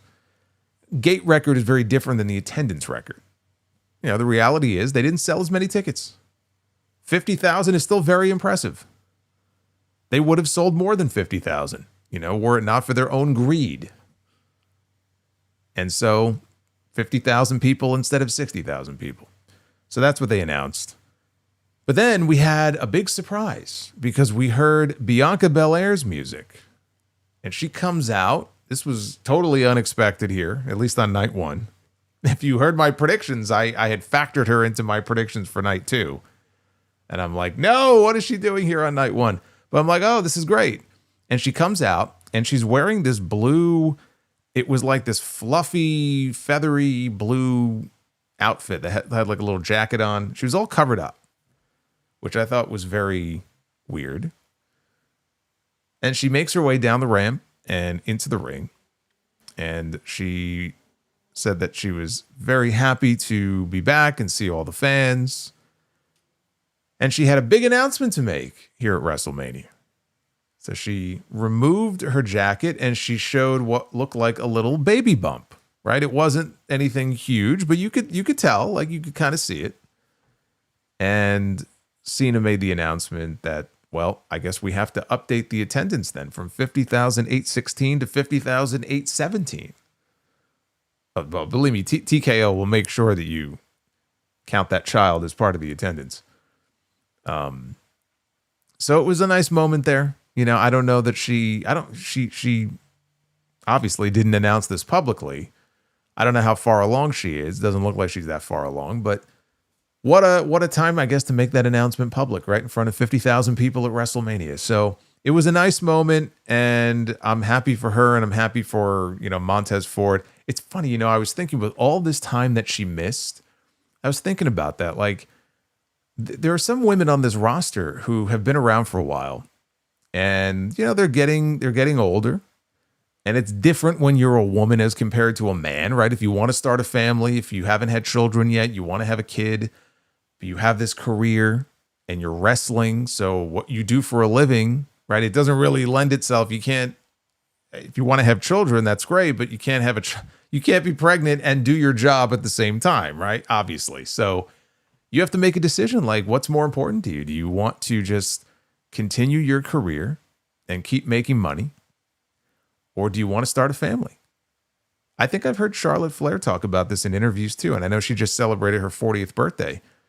And when you have a child, you know that, okay, your career goes on hold for a while, right? Look at Alexa Bliss. I think she missed like 2 years. Carmella and Corey Graves, they had a child. She never was able to come back. You know, unfortunately, she had some complications with her foot. I think some nerve issues. And to my knowledge, I think it's something she's still dealing with. I don't know that we'll ever see her back in the ring. You just never know with these things. Look at Naomi last year. Naomi was hitting her stride with that new character. It was like she had just cashed in Money in the Bank. She had just become the women's world champion. And then all of a sudden, this wonderful announcement, but at the worst possible time. But what are you going to do, right? I mean, that's just the way it works. You hope that when she eventually comes back, she could pick up where she left off. Because she was really starting to fire on all cylinders with that, with her promos and everything, and then she had to go away. You know, Becky missed a lot of times. Anyway, I don't know when we're ever going to see her back in the ring. I don't know what the status of her finger and her knuckle is. I know she had surgery a few months ago. I don't know where she is in terms of her rehab. Maybe it'll work to her benefit having all this extra time off if her finger is still not fully healed up. But she's already been out for a year. She's going to be out for probably at least another year, right? At least another year. I don't know when we're going to see her again. So for all the help that SmackDown could use, they're going to have to look elsewhere because we ain't getting Bianca Belair back anytime soon. But anyway, the best to the two of them. Yeah, Naomi was killing it. It was just unfortunate timing. I'm sure she was very conflicted about it too. I remember her and Jimmy went on Stephanie McMahon's podcast, and you could tell she was very, like she was obviously happy, but I'm sure she's thinking about, man, am I going to be able to kind of get back to where I was when I come back? You never know. You never know where the company or where the roster is going to be. How different is the roster going to look, when Naomi is able to come back? They're calling up more people from NXT. Sol Ruka should be on the roster soon. JC Jane. Boy, you love that fucking super chat, don't you? Holy shit. But like JC Jane, I'm expecting her to get called up very soon, as early as this week, in fact. So yeah, it's just one of those things where you just wait and see where the chips fall. But it's main event time. Now we get to talk about the main event. It was Cody Rhodes defending the WWE Championship against Randy Orton. I think Randy Orton, because in the build-up to this match, you would think that it was actually Cody Rhodes defending against Pat McAfee with Randy Orton in his corner. Believe it or not, it was actually just the opposite. It was Cody Rhodes against Randy Orton with Pat McAfee in his. But it took a while to get there to the actual match, because for this match, unlike any other match on this show, we actually got a video hype package, which is another thing they seem to have done away with for everything except the main event. No video packages, no nothing. We go from commercials right into the matches. For this, we had a nice video hype package that they aired. Then we had Pat McAfee, right? Let's go! That stupid fucking song of his. And he comes out and he got his own entrance. He didn't even come out with Randy Orton. He got his own entrance and he took his sweet time coming down to the ring, looking over at the fans in the crowd, flipping them off, cussing them out. So that took a while to get McAfee down to the ring. Then Randy Orton gets an entrance, and you know how Randy Orton loves to take his sweet time coming down to the ring. So that was several more minutes of waiting for Orton to get into the ring. Orton goes to the turnbuckles. Pat McAfee goes to the turnbuckles. He's going to pose just like Randy Orton. They're going to do the Randy Orton douche pose, right? So they're posing on the ropes. And Michael Cole is just losing his shit over this. He's so disgusted by Pat's behavior, and he just can't believe, what's been going on. So then we had Cody's entrance. And for Cody's entrance, they played this very dramatic, like, Avengers Endgame type music, like they did for WrestleMania 40 before he came out. And they're playing this dramatic music, and we have a shot of different Cody, I guess you'd say Cody-like mannequins, which is kind of creepy, that are wearing different gear that Cody himself has worn throughout different phases of his career. So the gear he was wearing when he first started out, for example, and then they would splice in footage from, Raw and events back then of him wearing it. And so we see that. And then we see him from the dashing Cody Rhodes era with the face mask. And then we have Stardust. And everybody popped for Stardust, right? You had one mannequin with the Stardust makeup on, or mask, or whatever it was that was on the mannequin. And footage is spliced in from different parts of his career. And then finally, Cody himself slowly rises from under the stage with the big skull mask on. I thought it was a very cool entrance. It was a hell of a lot better than whatever the hell that bullshit was last year, where they had the motorbikes that were going back and forth. I don't know what the fuck that was about. Maybe that was some sort of sponsorship tie-in or something. I still have no idea what the idea was behind that. I thought his entrance last year was terrible. So this was a hell of a lot better than that. But again, I said this earlier, and I'm not really exaggerating, I think, by much. The time it took for Cody's entrance from start to finish was just about as long as the Women's World Championship match was. The entire match between Stephanie Vaquer and Liv Morgan.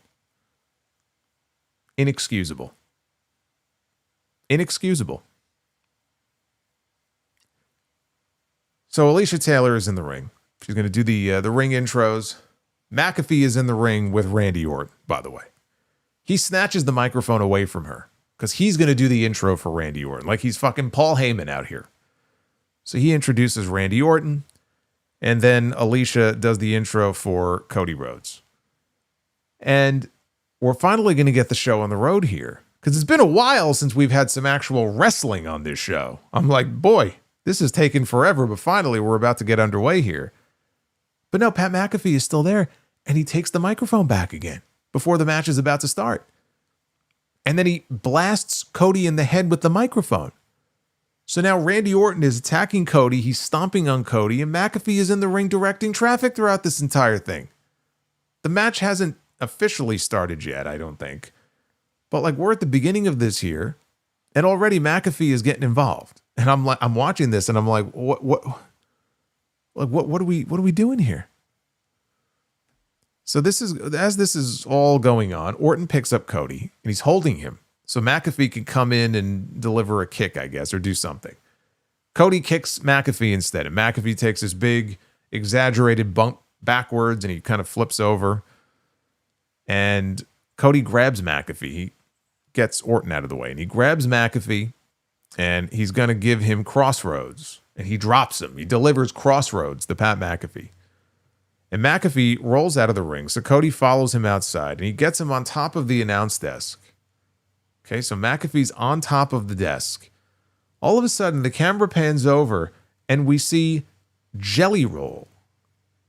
I don't know where the fuck he came from, but there he is, and he kind of nods to Cody like they have an understanding. And Jelly Roll gets up on the English announce desk, and he comes off the English announce desk with an elbow drop to Pat McAfee through the international announce desk. And the table breaks. Jelly Roll may not be as big as he used to be, but he's still a big guy. So the table broke. Now, this is the beginning of the WrestleMania main event here. We have Jelly Roll versus Pat McAfee. This is going exactly the way that I feared it was going to go. But the idea was Jelly Roll would take Pat McAfee out of the equation. He looks up at Cody. Go in there and have the one-on-one match that everybody wants you to have, right? He's giving him the big, again, he's this great motivational speaker, this great inspiration here for Cody Rhodes. And so that was the idea. Let's knock Pat McAfee out of the picture early on in this match, which is not a terrible idea.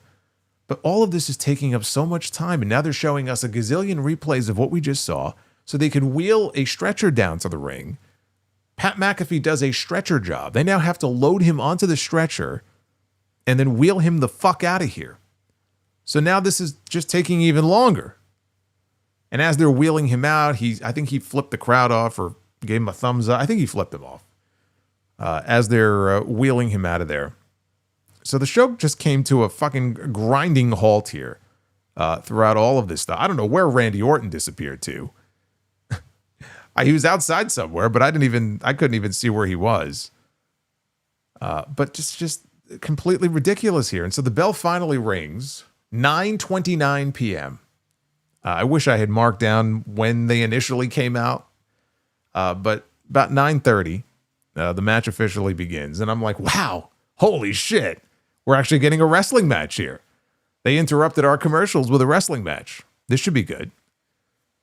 Michael Cole, he pushed the narrative that there have been rumors all week long that Randy Orton is not quite 100%, that he may have come into this match here on this show with some sort of injury, and it sounds like a back injury, right? Now, obviously, he had the back fusion surgery a number of years ago, so they incorporated that into the match as like the story of the match, basically. And Orton was selling the back. Cody was going after the back. The people popped once they rang the bell because they were ready to see some fucking wrestling here. I mean, look at all the bullshit they've been sitting through since the women's title match ended. So they at least popped for the start of the match. But they were pretty quiet for, I'd say, the next half of it or so. As Cody worked over Randy's back, Orton was having trouble standing up. Anytime he attempted to get up, he would clutch the back. And I think it was the same thing in their King of the Ring match, too, that they had last summer. I think they were playing off Randy's, surgically repaired back. So Orton cut Cody off on the top rope, and he landed a superplex, which is a pretty fucking stupid thing for Randy Orton to be doing if Randy Orton here is nursing a back injury. But I guess the adrenaline gets flowing, and you're not really thinking with your brain. So he drops Cody with this superplex, and Orton is wincing, in pain. Like, no shit. Maybe that was a bad move.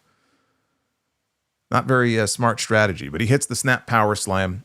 Now he's in control. So the draping DDT hits. Orton, though, is selling more back pain. So outside the ring, Orton drops Cody back first onto the announce desk. And these men were moving in slow motion out here. Like, this match just slowed to a crawl to the point where I was starting to wonder if Orton had a legitimate injury. Now my mind is like racing with like, wait a minute. Is Randy Orton legitimately dealing with a back injury here? And this whole Pat McAfee thing was just a cover because they know he's hurt and he can't do much physically. Like, I'm trying to rationalize this now in my head. I'm trying to rationalize something that there is no real way to rationalize it. And I don't think he's seriously injured, but the thought did occur to me that maybe this was a cover for some sort of real injury. If so, it was a terrible one. But maybe that would help kind of sort of explain things, but they were just moving very slow. So Orton got sent headfirst into the ring post, and he ends up back in the ring, and he comes up bleeding. Not the only blood that we would get in this match. So to my point from earlier in the unsanctioned match, if they knew they were going to have blood in the main event, then it makes sense why they wouldn't want it earlier in the show. I think there are lessons to be learned there. More effective if you're going to save it for your main event on the show. So Cody beats on him, and the crowd is booing. And this is where it started to really like occur to me, like how backwards the psychology really is here in this match. Yes, an hour and 24 minutes of wrestling tonight, says LADF in the chat. Yeah, I don't think we got 90 minutes of wrestling on this show. Think about that. But the fans are booing Cody as he's pummeling Randy Orton, who is now dealing with an injury and bleeding. And they're trying to rally behind Randy Orton. And so they're booing the WWE champion. And Orton's just not giving up, right? It's like he's fighting from underneath and he's not giving up. Why would you boo that, man? Of course you're going to cheer for Randy Orton. That's why the psychology here was so ass backwards. It didn't make any sense. Unless they were going to like do a double turn at the end of this show, which I knew they weren't going to. I think they will tomorrow with Sammy and Trick, but I wasn't expecting it here. That's the only way that any of that would have made sense in hindsight. But they were never going to do that. So this just really didn't make any sense. But Randy, he goes to give Randy his own draping DDT. Randy's body went limp. So he tried for it again, and he nailed it. Cody drops down. He's mocking the RKO pose. He's going to give Randy Orton his own RKO. Orton sidesteps it. Cody hits the buckles. Orton grabs him. Crossroads. Big pop. And he covers Cody, only gets a near fall. So now Randy Orton is banging on the mat. He's getting ready for an RKO. Cody, though, catches him into a backslide.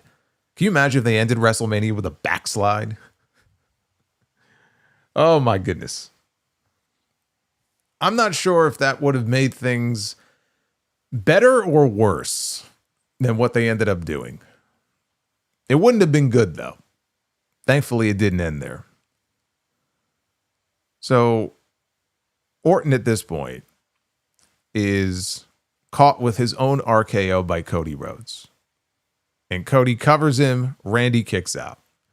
So now out on the floor, Cody is smashing him over and over and over again, face first onto the top of the announce desk out of frustration.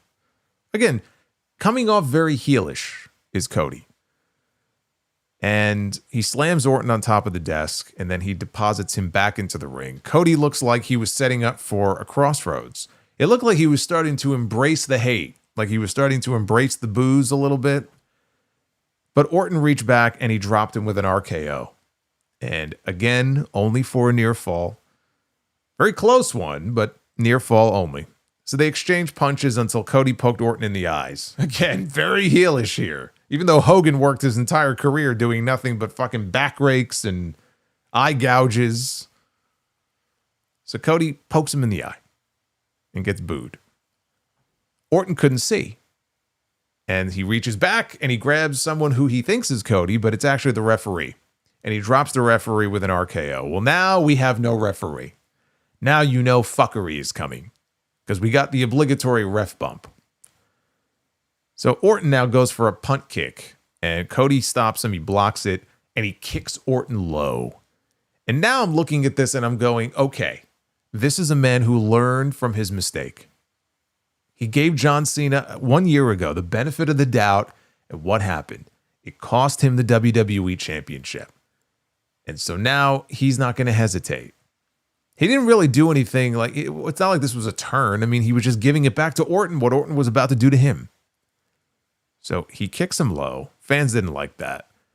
Cody then comes off the ropes for a super Cody cutter, but he gets caught out of midair with an RKO. And there's no referee. Normally something that would happen to the babyface in this situation. So Orton is like looking towards the back and, calling for another referee to come out. Well, here comes Pat fucking McAfee in a referee shirt. He's got a neck brace on. This is where the thought first popped into my head. And I was hoping against hope that this was not going to be the case. I'm like, are we about to get swerved? Are we about to get swerved? Even though it really wouldn't make any sense. But are they going to do something where Randy thinks he's there to help him?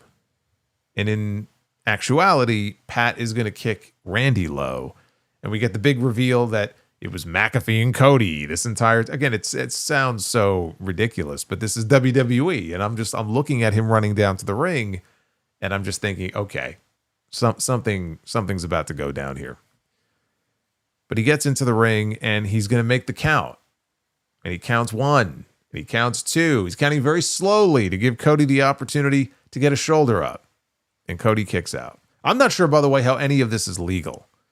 Like, how is Pat McAfee allowed to even come in and suddenly be a referee? This was never explained.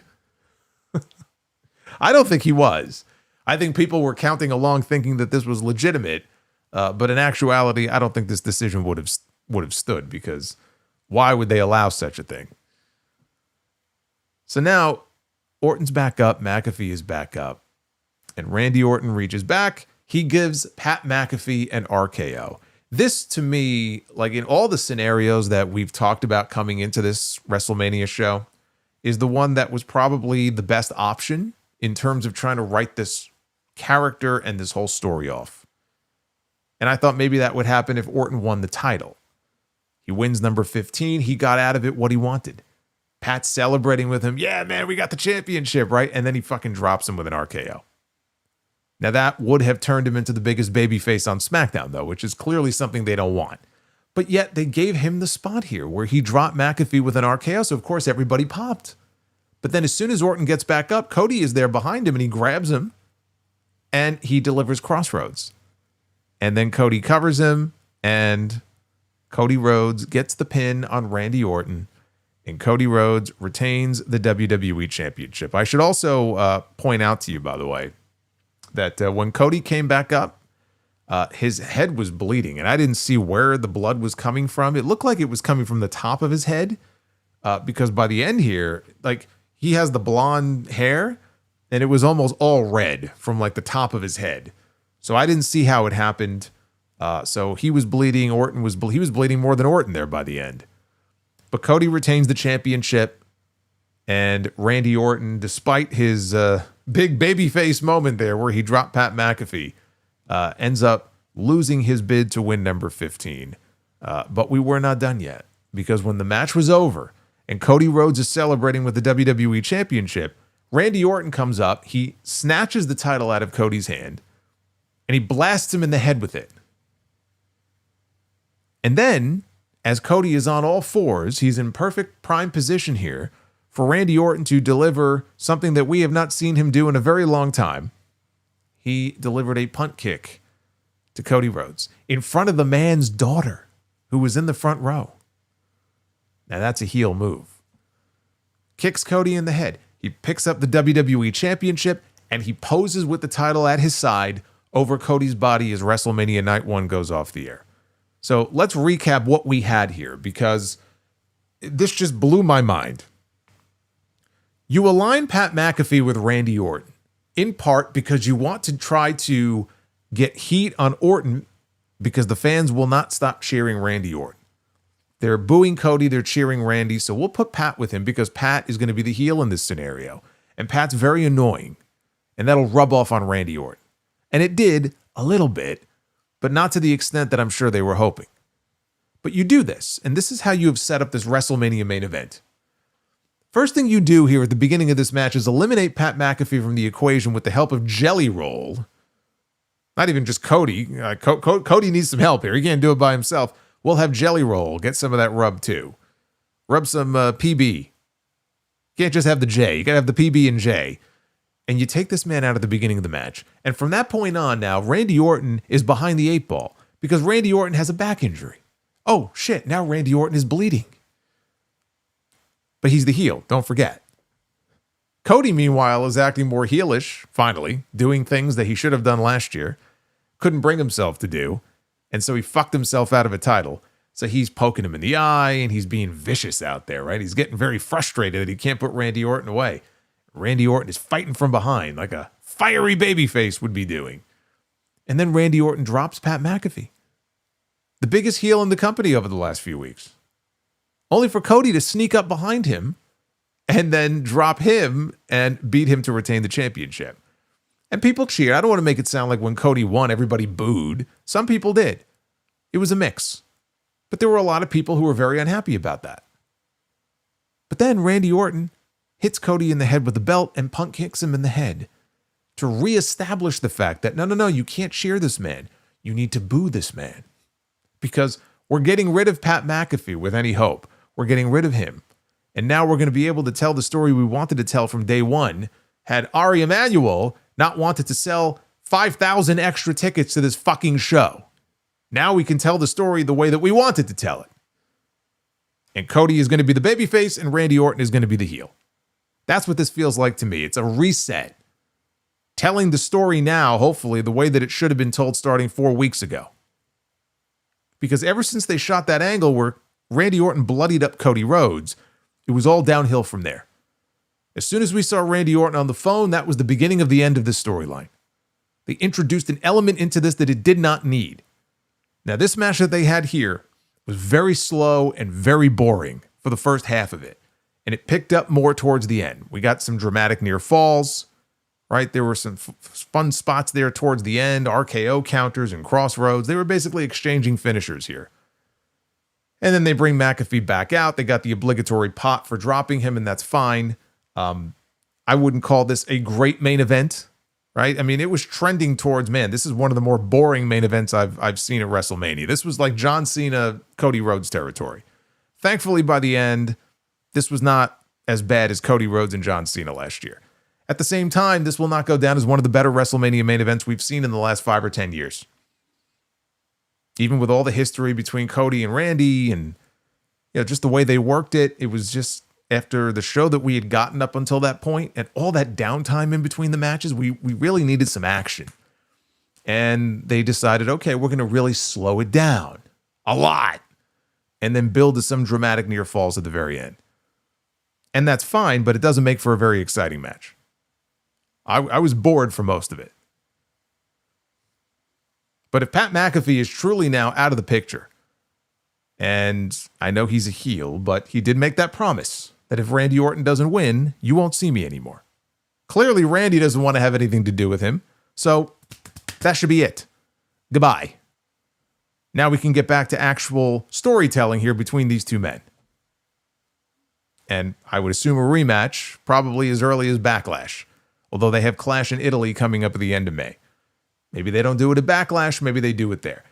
But there were reports of a potential tag team match at Backlash where it was going to be Cody and Jelly Roll against Randy Orton and Pat McAfee, and I'm like, oh my God. So now we know we're not getting that, which is good. That's a good thing. And we'll see when they decide to do the rematch, because obviously Cody and Randy is not done yet, as you can tell from what Randy did to Cody here at the end of the show. But when WrestleMania went off the air, as WrestleManias go, I just thought night one was just fucking terrible on the whole. I mean, there was stuff I liked and there was stuff I really didn't like, but just the overall feeling I had when it was over was, there were parts of it I was just bored with. There were other parts of it that were very frustrating because they didn't give certain matches the time that I think they needed to get to that next level, to where it felt like, okay, this is like an epic WrestleMania encounter here. It's like they were rushing through things to get to what felt like maybe a really super long big match at the end and some sort of big payoff of some kind at the end. And that really never came. So I'm left to wonder why we had to rush through things with some of these matches. But the reality is they have, a lot of masters to serve and they have a lot of things to promote. And this is just the way their PLEs are now. Unfortunately, it comes at the expense of certain matches not getting time that I feel like they really could use. I'm not saying I want the AEW formula where every match has to be fucking 15, 20 minutes and we need 10 of them on the show. I always say, I just wish there was a happy medium. There are times where we get too much, and then there are times like this where I feel like we don't get enough. And we've got to find that sweet spot. It's like finding the wrestling G spot. We have yet to find it. But this was WrestleMania night 1. That means we have night 2. So we're not done yet, because tomorrow we have Obafemi against Brock Lesnar. This is a match I don't expect to go very long. We talk about some short matches that we had here for night 1. 5 minutes, 6 minutes. That's probably what we're looking at as far as Brock and Oba. That's the match that's opening hour number 1 on ESPN tomorrow. We have the Intercontinental title ladder match. We have Penta, Dragon Lee, Javon Evans, Rey Mysterio, Rusev, and JD McDonough. I think those are the 2 perfect matches to have in that first hour on ESPN. You go from that smash mouth Brock Oba to just like colossal giants, right? One-on-one for the first time, gonna beat the holy hell out of each other. And then from there you go to this ladder match, which is probably just gonna be a big spot fest, a bunch of like big high spots and shit. God knows what Javon Evans is gonna do in there, or Dragon Lee. But it should be a lot of fun. And then from there we have Sami Zayn and Trick Williams for the United States Championship. Demon Balor takes on Dominic Mysterio. We have Jade Cargill and Rhea Ripley, which I know you're all very much waiting with bated breath to see, for the WWE Women's Championship. And then we have CM Punk and Roman Reigns for the World Heavyweight title. I do think Cody retaining his title on night 1 makes it more likely that Roman is going to leave with that championship tomorrow. And I really hope not. That's not the outcome I'm looking for. Same reason that I was not hot on AJ Lee holding on to the IC title, but to me, this would be worse. If Roman was to win the World Heavyweight Championship and maintain the same schedule that he's maintained over the last couple of years, then I think we're in for some pretty boring episodes of Monday Night Raw. That's the biggest reason why I'm hoping we don't get a title change tomorrow, but I feel like if we don't, there has to be some kind of big angle to close out that main event tomorrow. There's got to be some big moment or just something big and consequential. Instead of just having a straight up one-on-one match that just ends or even ends with a handshake, right? I mean, look, I hope we get a great wrestling match, but I feel like they really need to bring the heat tomorrow, and they need to close things out in a way that's going to get a lot of people talking for all the right reasons, not the wrong reasons.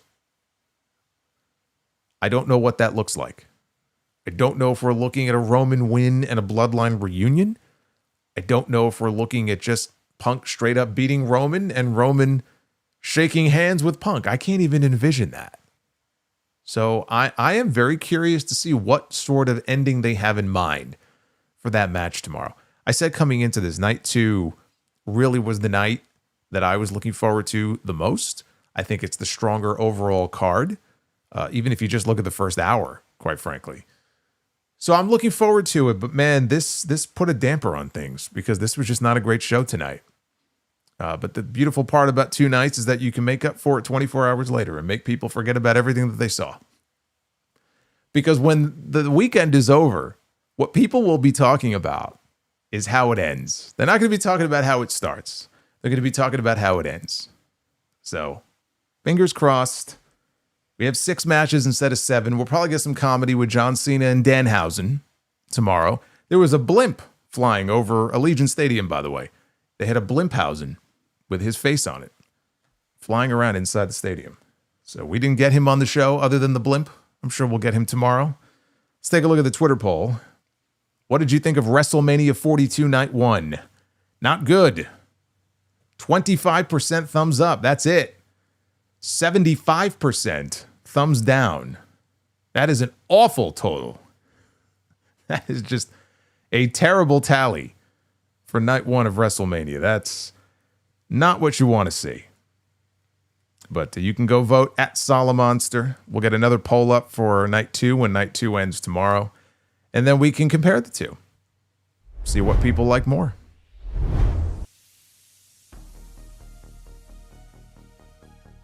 But I do hope that we covered things pretty well here. And we'll get to do it again tomorrow for night 2.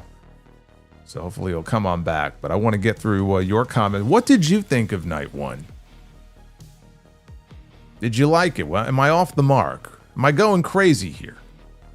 Or do you agree with me? I am the learning tree. Emoji Matt. Thanks, guys. Thank you, Matt, for the 12. When do you think, Bobby Means, thank you. When do you think YouTube TV will be integrated to ESPN Unlimited? Do you think it will be free? I mean, look, whenever a carrier offers it, it's supposed to be free. The whole point is that you don't pay for it. You know, you have to pay for it. Well, you don't have to, but you have to pay for it now if, let's say, you're a YouTube TV customer, because they don't offer it. Once they start offering it, you put your login credentials in, you get it for free. As far as when, I keep hearing the end of 2026.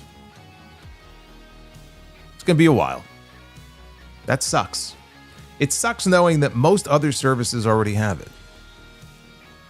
But just imagine having to pay $60 for these 2 shows. And most people get it for free. But like, just the quality of what we got here on night 1. I don't think that people would necessarily be willing to do that. But anyway, to answer your question, yeah, I think we're looking for that probably end of 2026, unfortunately. It's the amazing Gunther. Jerry Lawler loves Gunther the Magnificent. All hail Gunther. Oh, Randy. Little botch there. Randy was a little botched. But that's okay. Because we love Randy Bobandy.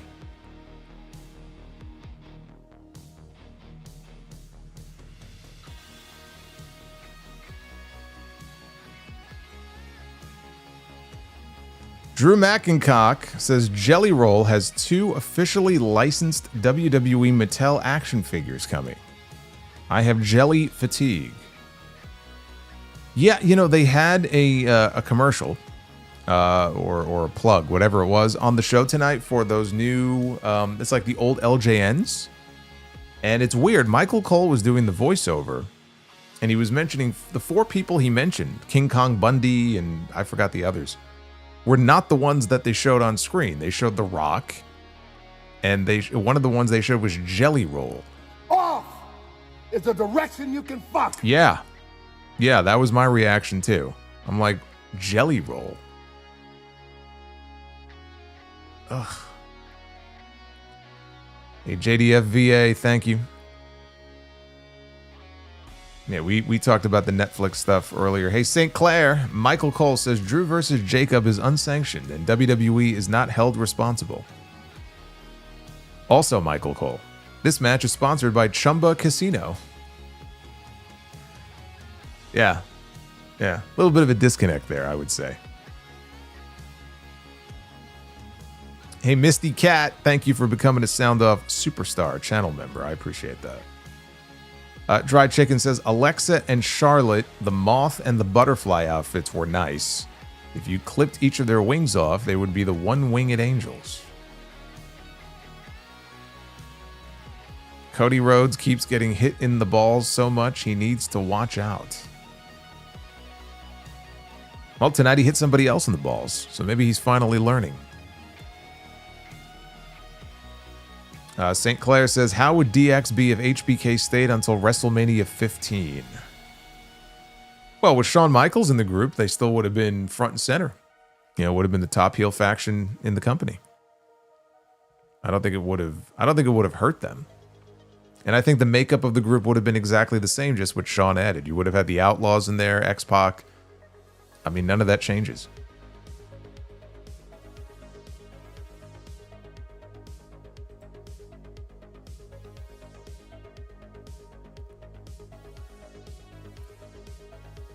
Dried chicken says they were she's getting angrier. I didn't think it was possible. She's actually getting angrier the later we get. You know why she's angry? Because she's not on the fucking show. That's why. Her and Io got bumped off the show. Fast Eddie says, shout out to Nia Jackson, Lash Legend, for paying tribute to one of my childhood favorite tag teams of all time in Demolition. Yes, I liked it. I liked the homage. Dried Chicken says they were trying to finish WrestleMania Night 1 early. Everyone trying to get to the after parties in Vegas. Well, I'm not in Vegas anymore, so I don't give a fuck about the after parties. That's not an excuse to try to rush through the show.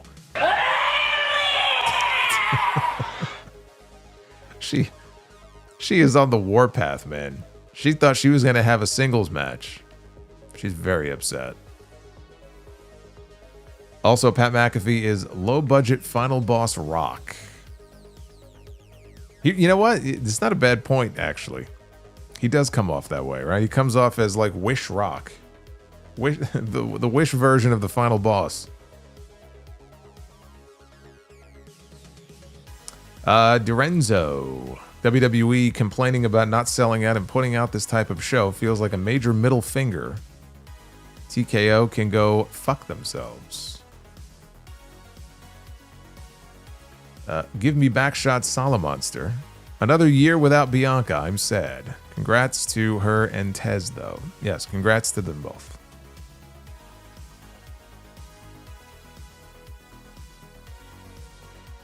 Nick. You know what? I'm actually convinced WrestleMania 40 and the build to it was Rock's team. There's no way Triple H booked that build or show. I'm sure they had a lot of input into it, so either way, it was not just a Triple H vision. That seemed like a collaboration among all of the parties, and who deserves most of the credit for it, we don't know.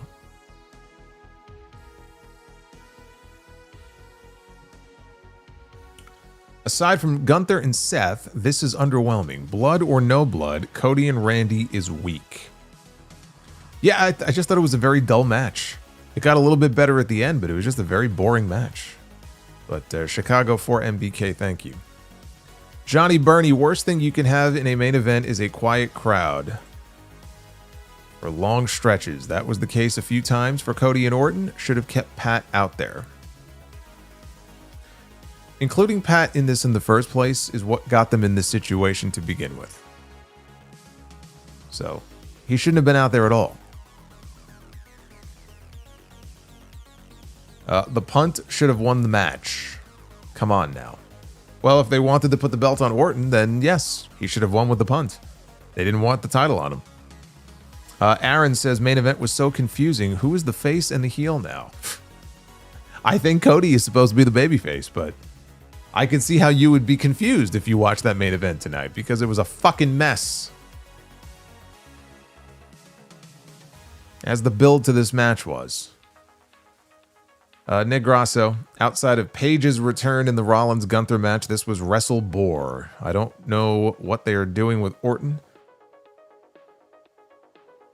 to get the fans to boo him, or to not boo him.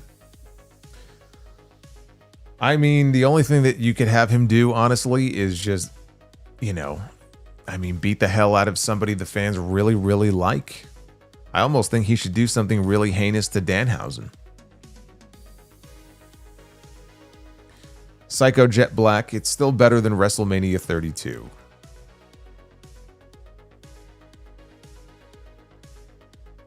Is it? I actually don't think it is. Holiday 197. Thank you for the magenta. Hey Solo, night one was a vanilla show and they had the opportunity to do something big with Cody and Randy, like a double turn or Orton winning his 15th world title. Happy for Bianca. Jade should drop the title. She can't hold the belt for another year. Oh, she's not going to.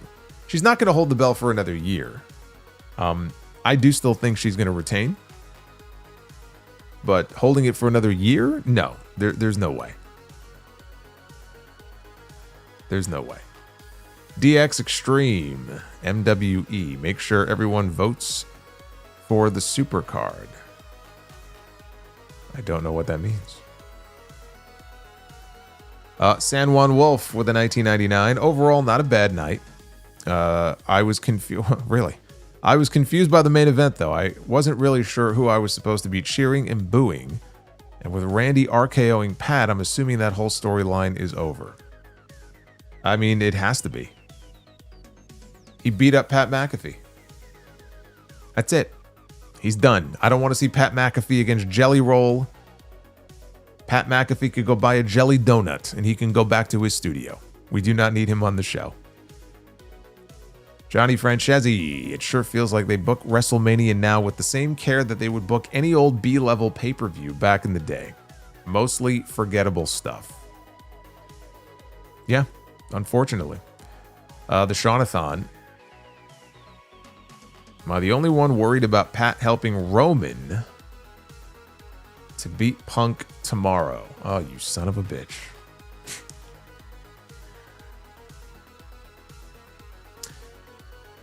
He was being very complimentary, wasn't he, about Roman Reigns? No, I think you have every right to be worried about that.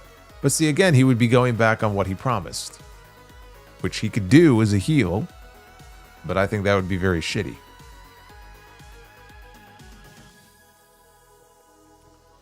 Pat on Raw with a neck brace. Let's go.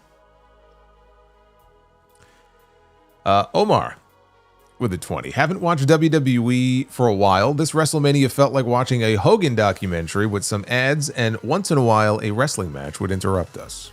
The main event ending made no sense whatsoever, very Russo-esque.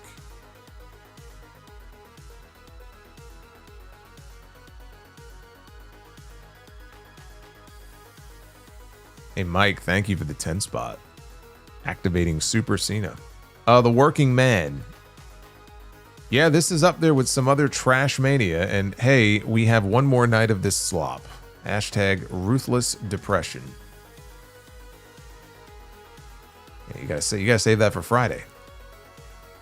That's the real Ruthless Depression. Asylum Nutcase. I see we have one of the members of the creative team here donating tonight. Most of the entrances were longer than the matches tonight. Trash. Yes. I pointed that out a few times myself. Pax Basonica with the 10. What's going on, Pax?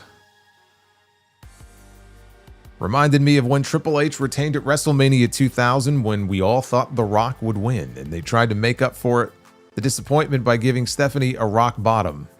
In this case, it was a punt kick. Yes, but he was the heel. Rock was the babyface giving her the rock bottom.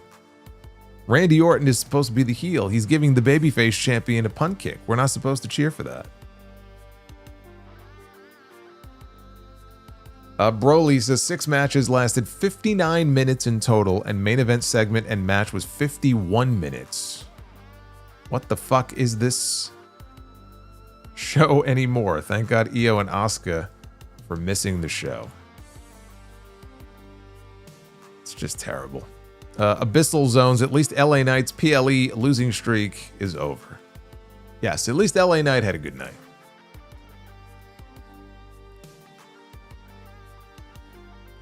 Deathside says, looks like Vacant might win the WWE title after tonight. After all, Vacant won it after Randy snapped Batista's arm the night after Extreme Rules. Well, I'm happy you remember that, because I have no memory of that whatsoever. Alexander with a 10 spot. According to Wikipedia, there was about 70 plus or minus minutes of wrestling tonight. That means everything else was all ads. and they couldn't squeeze a Julia title defense on the show. So, you know, I mean, it's a good point. Like, yeah, I mean, that the majority of the show was ads. I'm just left wondering what makes these PLEs premium live events. I need to know what makes the PLEs premium live event. What's premium about them? Other than the prices they charge for their tickets. Because there was a point in time where these events actually did feel like premium events that were different from the television shows. And I feel like those lines now have been blurred. Like this PLE streak, since they switched over to ESPN, has been horrendous. Horrendous. Crown Jewel back in October, I remember that being a very good show. That's it. We've had WrestlePalooza, we've had Survivor Series, we had the Royal Rumble, we had Elimination Chamber. And now WrestleMania Night 1. We're not done yet, but we had Night 1 of WrestleMania. Find me the show that really, you know, they hit a home run. There's a big enough sample size now where there should be a few shows like that. Find me the one, maybe outside of Crown Jewel.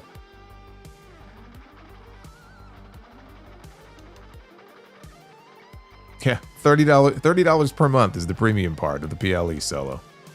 Yeah, I guess you're right. Deathside says, and maybe this could lead to Cody, Drew, Randy, Jacob at Backlash. After all, Drew never got his rematch for the title, and Jacob beat Drew tonight. You know, I wouldn't mind it. I don't know that that's what they're going to do.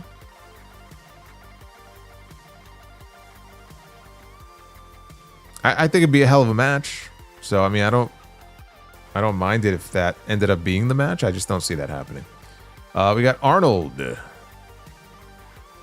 PJ. Between Liv versus Steph and Cody versus Randy, you could fit a 20+ minute match and still have time for commercials.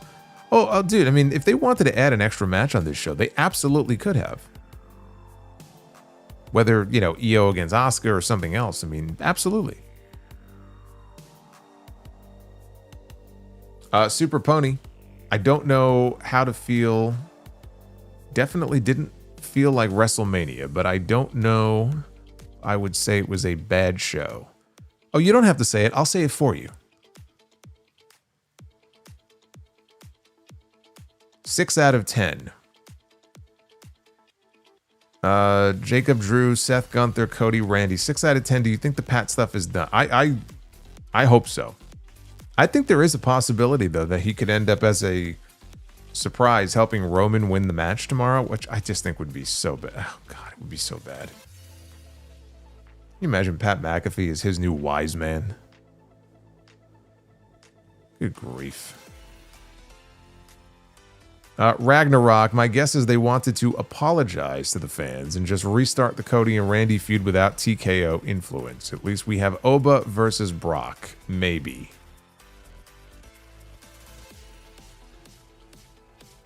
Mark, cue the mark. This was a skippable ass night 1, if you ask me. And Austin says, justice for Randy Orton. Dude deserves better. I think the dude is living a pretty good life.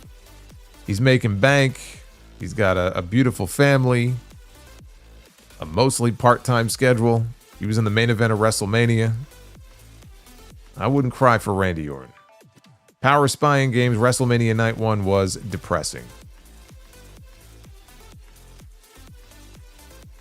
Alexander, I had to work late, but I saw clips of the most recent HOG show tonight. It was nice to see Dakota Kai in the ring again. I wish she was still on WWE TV. Yeah, she's wrestling as Charlie now. And yeah, it was great to see her back in the ring against Shotzi. It says, at least the rumored tag match at Backlash is off. It says Bones Jones. True Individual 90. WrestleMania. I see what you did there. Best part of the show was I got some sleep. Well, I hope you didn't spend $30 on it, if that's the case. If you got it for free, that's fine. High Stim Ace. Why the F don't they show video packages before matches anymore? How can I be invested if I don't know any of the story going in? I'm a casual viewer. You gotta watch the TV show. They spoiled an entire generation by showing you video packages before the matches, and now they only do it for the main event. Because they want you to subscribe on Netflix to watch Raw. And then tune into 3 hours of SmackDown every Friday so you can know what the stories are. Jeremy says, thank you, by the way, Jeremy, for the 22. I'm not surprised that night one sucked ass. That was a SmackDown version of WrestleMania. Absolute shit show. Start off with Paige winning the tag belts with Brie, to the main event making absolutely no sense. Fuck this BS.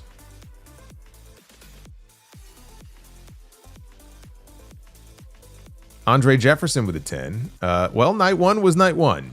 Nikki couldn't wrestle, and we still don't get Io versus Asuka. With that being said, thoughts on the burial of MJF? That was not a burial of MJF, and I'm actually still working my way through Dynamite. I want to see the entire episode. I thought the beginning was actually very good. As far as this like show-long story they were doing with Darby, I will talk more about that on Uncrowned on Tuesday for sure. Because again, I wasn't here on Wednesday, so I never did a Dynamite review. There's no sound off tomorrow, so I will definitely be talking about that. Prince Vegeta, I think people have always over-exaggerated Paige's place in history, like she's one of the GOATs. Can anyone name a classic Paige match? Overrated, in my opinion. The match I always think about with her is that first NXT Arrival match with her and Emma.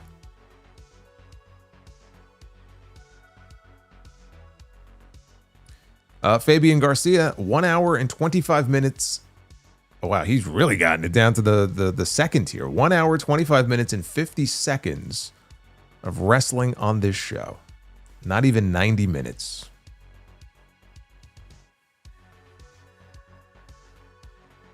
Amazing. Jeremy Rose, why do we act like these Diva era women are so great and overrate them coming back? AJ, Bella's, Paige. Get the fuck out. They aren't shit in women's wrestling. Becky, Charlotte, Bayley, Sasha made it what it is today.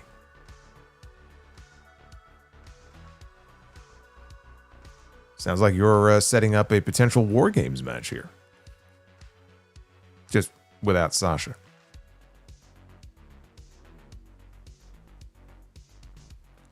Prince Vegeta says, I feel like tonight was a must-win in some sort for Cody. Him losing 2 WrestleMania main events in a row as the face of the company would not look so good. I mean, just the way he's been treated in this storyline, dude. Like, where he was constantly being laid out, and then for him to show up and lose? That alone would have been terrible. But I did think Randy was going to win. I had him winning number 15, so good for Cody. Duff's Vid says, this felt like a Tony Khan show of interference gauntlet.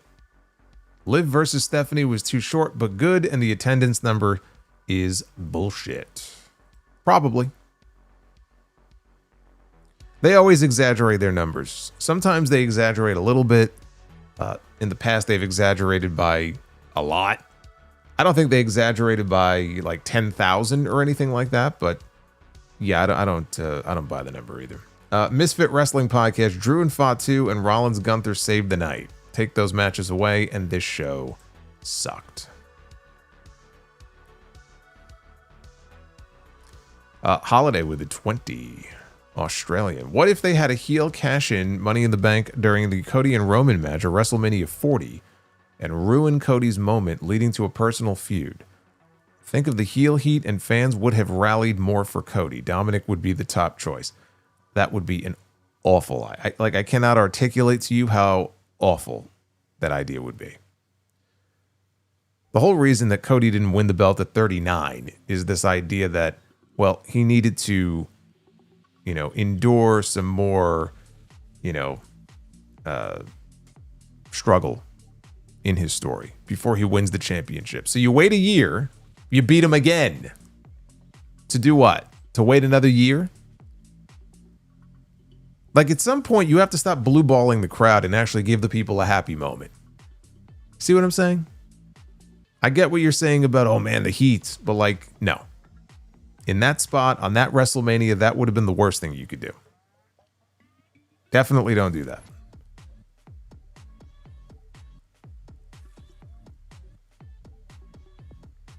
Aaron says WrestleMania matches are now shorter than TV matches. It's true. Isn't that sad?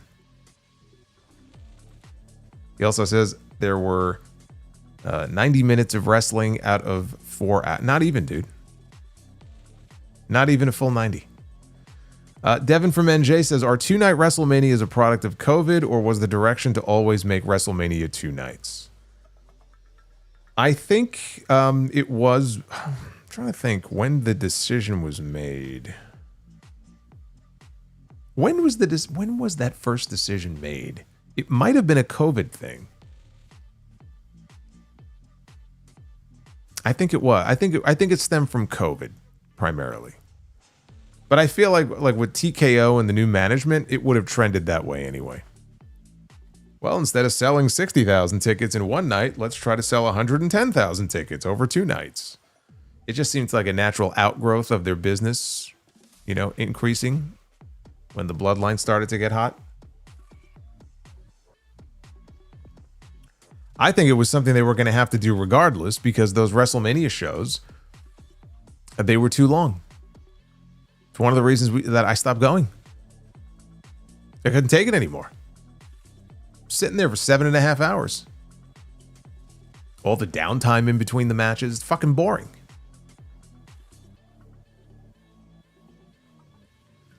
Oh, the Fire Panda. Look at this, with a Canadian $69.99. Solomonster, I can confidently say that for the first time in my life as a wrestling fan, I could not care less that WrestleMania is happening. Absolute dog water. Well, I'm sorry you feel that way. The good news is I'm still reviewing it, so you can join me here and hang out with us. James, nothing will change because the dumb idiot casual fans that love WWE support this garbage. TKO only caters to them. Down Bads, very simple, says this show sucks. Venom Kitetsu with a 25. Opted to play Doom 2 and use Twitter and YouTube for my Mania tracking. I made the right choice. Thanks for taking another bullet for us in today's wrestling industry. And I have to ask, what's in the mug? Well, tonight it is some high quality H2O. Cheers. Especially watching this show. If I was gonna drink tonight watching this show, I'd be fucking blitzed by now. That may come tomorrow. After watching this show tonight, I think we may switch it up in the mug tomorrow. Bobby's World, not much to say about this show. I was playing PS5 while, quote, watching it. Played a game that doesn't autosave, and I lost a day's worth of gameplay, so that was as good as actually watching the show. LOL. Don't you hate when that happens? God, that fucking sucks. Lucha Steve. I banned myself from watching WWE after they brought back Brock. WWE continues to show me proof that I made the right choice. Well, you didn't miss too much tonight. I'll tell you that.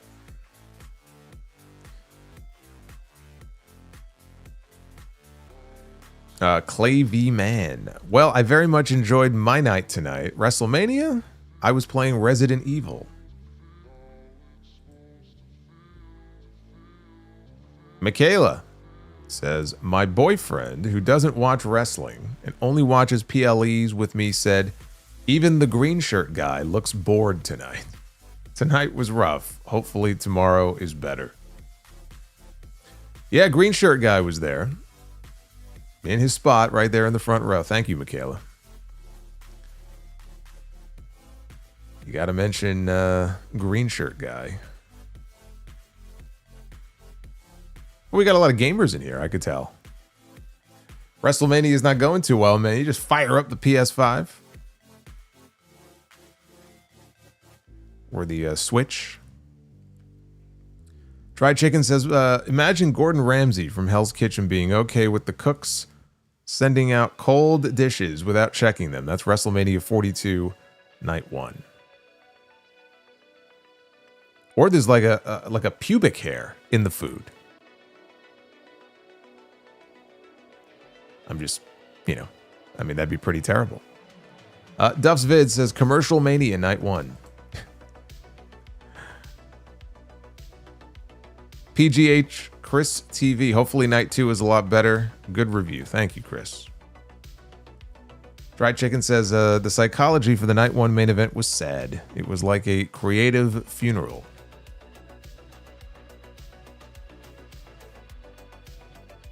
Alex says, dude, we spent more time watching the fucking commercial ads and the entrances. What are we doing?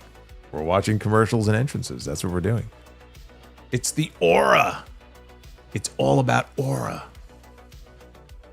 Bobby's World, manager training-wise, getting thrust into week 4, running a store next week, earlier than expected. Apparently they need me ready for something, and I will be.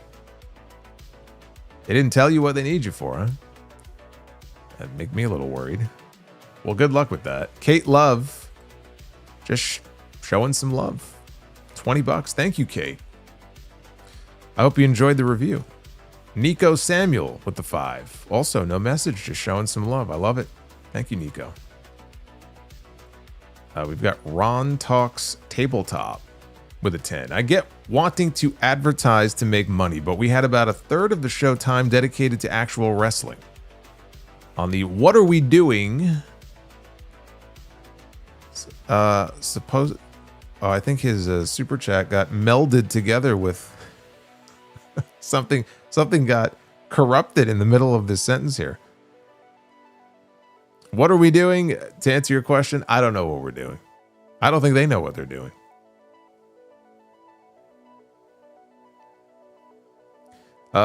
Nico says, hey Solo, big fan of your work. I predict that Bianca Belair will return at the Royal Rumble next year and win. I'm gonna say no on that. She doesn't look like she's too far along, and I think people also think sometimes like, oh, you know, they'll have the baby, and then a couple months they'll be back in ring shape. It doesn't really work that way. I honestly, I don't think I would expect her back until after WrestleMania next year. I don't think she's coming back before then. We still don't even know what the status of her finger is and her knuckle, that whole injury. Slipper House, extra, second biggest pop of the night might go to the General Auto Insurance mascot. Hell of a night.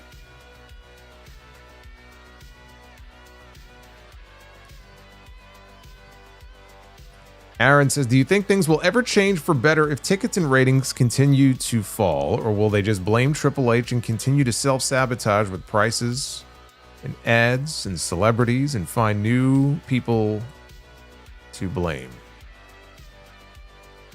I mean, look, if people were to stop buying tickets, then they would have no choice but to lower ticket prices. As long as people are still buying tickets, by and large, they don't have an incentive to lower ticket prices. But if things were to start to slip, the first person to go would probably be Triple H. It's not going to be Nick Khan. See, that's the problem when you want to make yourself the face of the company and you appear everywhere, right? Your face is plastered on everything. You're opening certain shows and you're on Unreal and you're doing this and you're doing that, right? When it's good, it's great. And when it's bad, you take it on the chin. Right? And you're the first person who's going to get blamed for it. You can't just take credit and never take blame. Boss Mo Jackson, I'll give this show a D+ or a 6.5. A D+ is not a 6.5, brother. They are not one and the same. David says, is this what we should expect for next year's WrestleMania? I don't know what to expect for next year's WrestleMania. They're already planning WrestleMania in Saudi next year. What that's going to look like, I'm sure it'll be as commercialized as ever. Beyond that, I have absolutely no idea. Tanya, a thumbs up. Death Scythe, last time I tried social media was on MySpace. Keep it that way. You're not missing much. It's a cesspool. Blue Bart, or Blue Blart. I said Bart? Blue Blart. Are you a lox guy? Or just regular butter or cream cheese? I say lox. My friends say butter. Please let me know. It is, I don't eat any of that stuff. So I'm not a lox guy. I eat butter every now and then. Cream cheese I used to be, but I can't anymore. So, Derek J speaks. Check out the pic of Cody's swollen eye when you get the chance. Yikes. Oh, is that from the punt kick? Let me go see. I'm gonna go see right now. Let's see how bad this is. I did not see Cody's eye.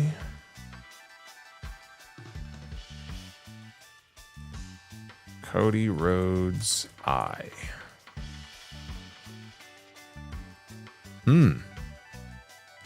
Yeah, that eye looks swollen shut.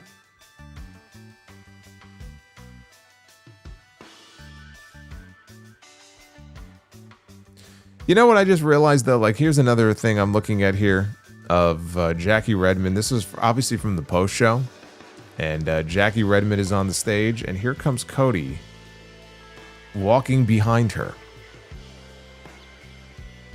So much for me saying, well, Cody's got to be gone for a few weeks from the punt kick. No, outside of the swollen eye, he seems to be fine. So I guess we'll see Cody on Friday. Although with that eye, he may not be medically cleared for a while. Groovy Goose.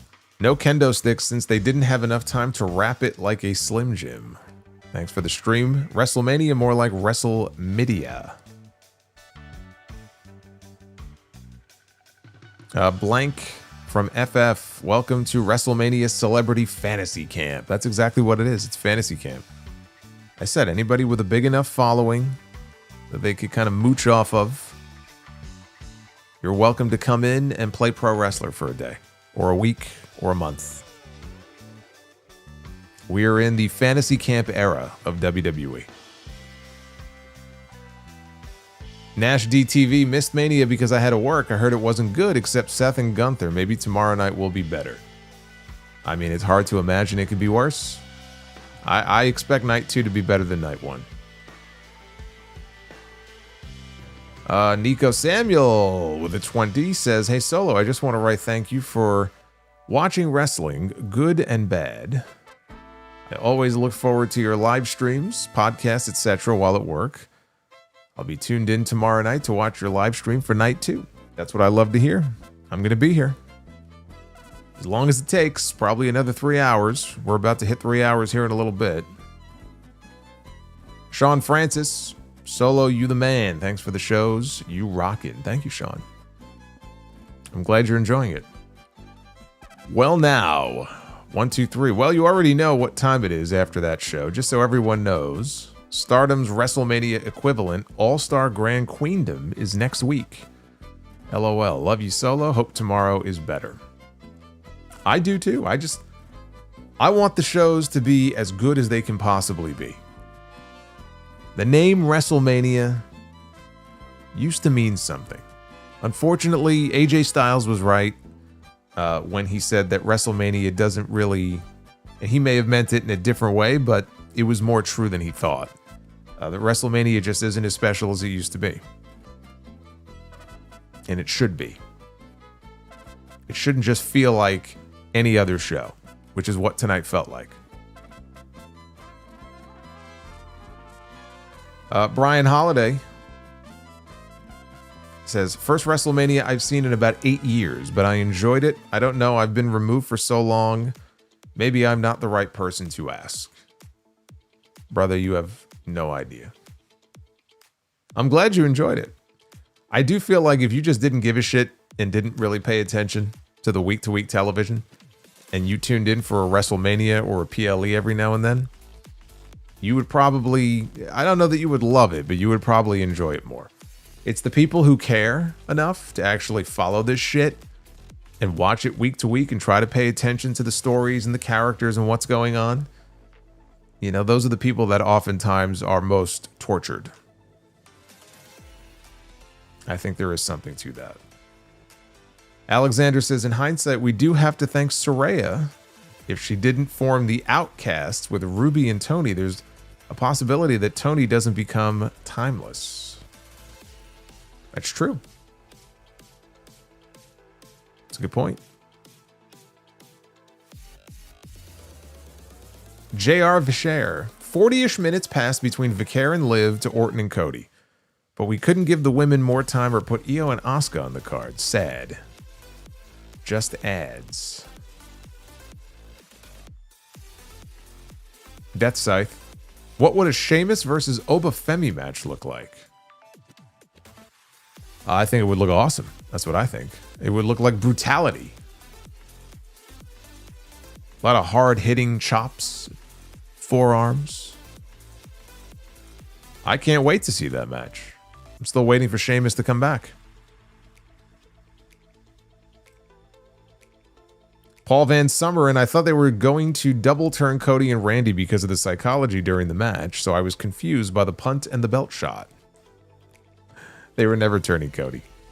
That's why it didn't make any sense. Michael Miranda, nothing for you.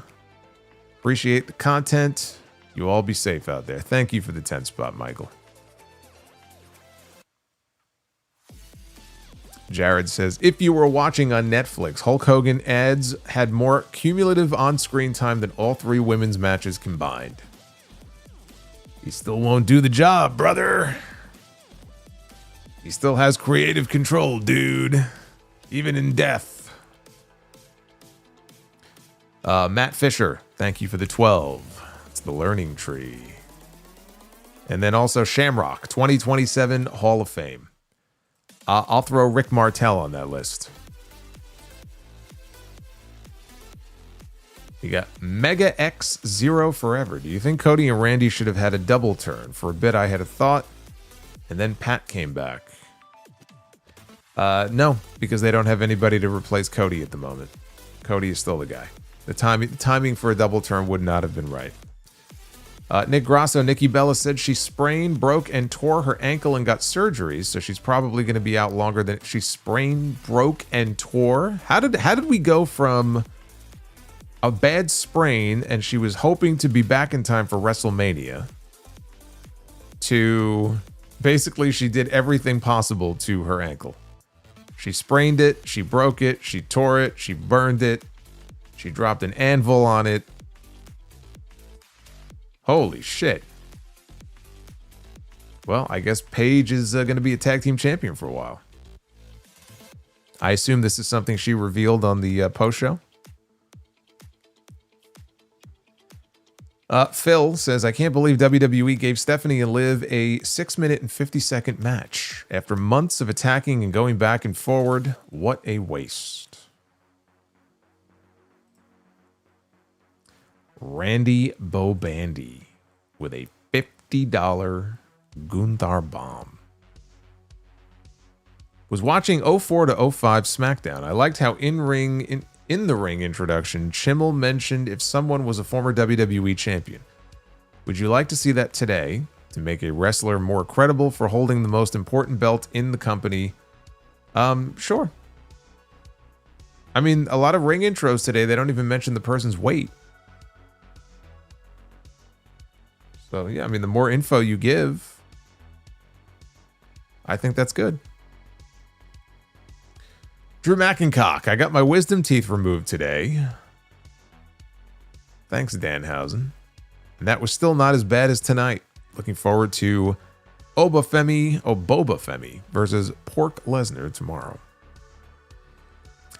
We got Gritty Grizzy. Asked my group chat who's watching WrestleMania, and it was a resounding not interested, but leave it to one's mom to get ESPN and watch it. Shaking my head, hashtag make Mania better. Bryant Becerra, Big B himself. Look at this, dropping $22. I always greatly appreciate the support over these WrestleMania weekends. Maybe none more so than this week, because I still feel like I'm running on fumes here after the last few days.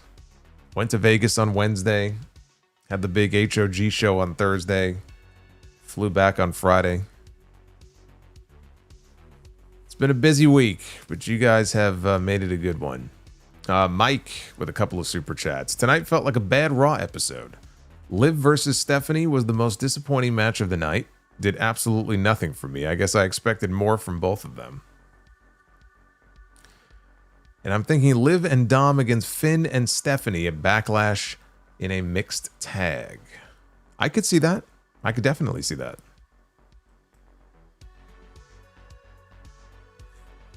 Randy Bobandy with another 1999. Do you think we may see a Lana? Oh no. A Lana surprise helping Rusev winning tomorrow.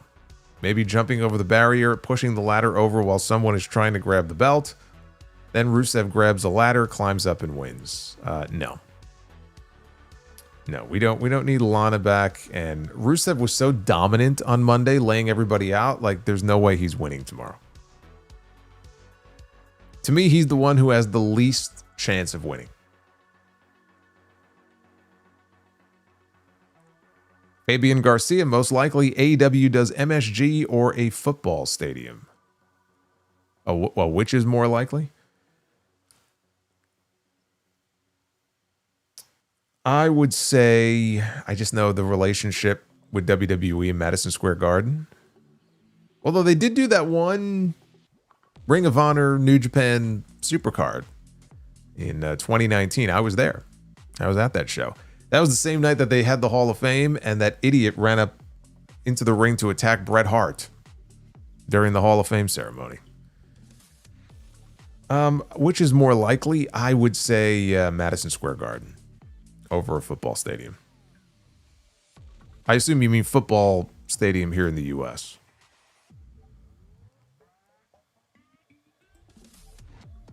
Mike, tomorrow I am looking forward to Oba versus Brock and seeing the Demon again. And I swear to God, if they have Oba job to Brock in his Mania debut, I'm going to lose my mind. I don't know, man. I'm pulling for Oba. I would not at all be surprised if they had Brock go over in that match.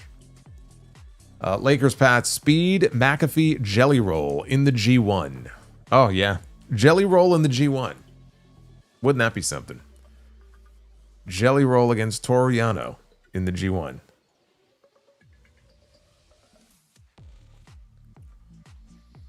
Cripple Punk 91 with a 15. So I haven't watched since SummerSlam last year, but I hear night one was shit from a butt.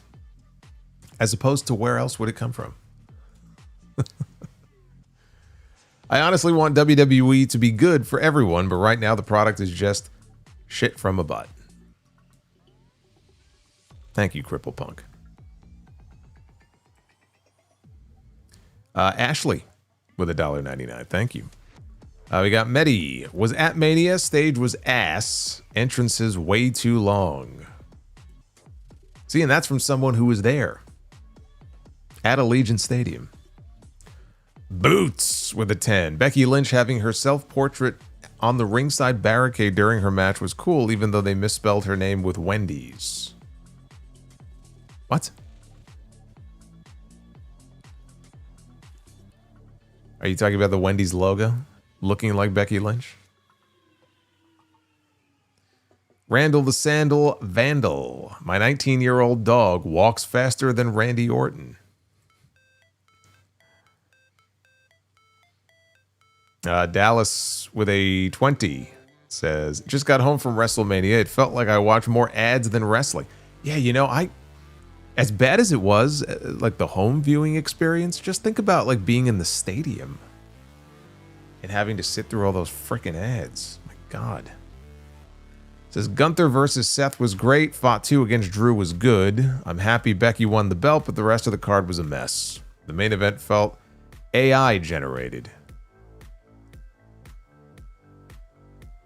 Thank you, Dallas. Are you going tonight too? If so, I hope it goes better for you. We got RRR Wrestling. I think all the additional BS that comes with it TKO Mania weighs on the performers. A lot of them look slow and unenergetic. I think a lot of it was because they knew they didn't really get a lot of time. They only had so much time to get their shit in, and then it was like on to the next.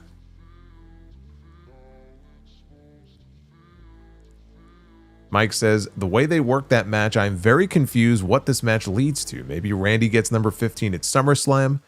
Before they both are too old, I hope they have a program between Punk and Cody. I think Punk and Cody should headline WrestleMania next year. But that's a long ways off. It's impossible to say, you know, what that card's going to look like. But to me, that's a WrestleMania match.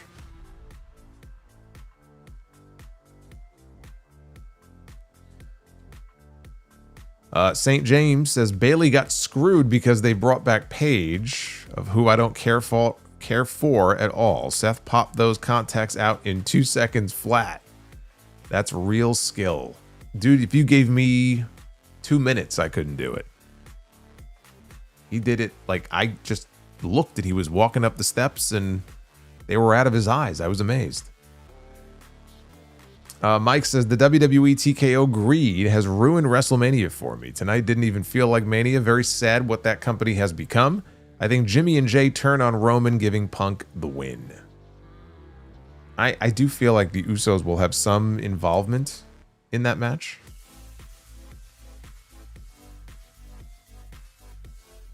Logan just got done watching some old wrestling matches from the 2000s and 2010s. Man, WWE fell off the cliff. Matches back then were longer and better.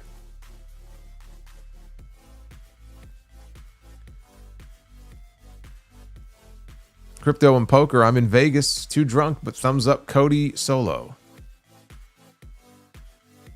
Thumbs up Cody Solo Goat. Okay, I was going to say, who the hell's Cody Solo? Xander Wolf, how much have you been drinking? Xander Wolf, 2001. How can WWE F up WrestleMania back to back? They always find new ways. Lucas, will never get why anyone complains about getting more matches, better wrestling, and more value for money on AEW pay-per-views.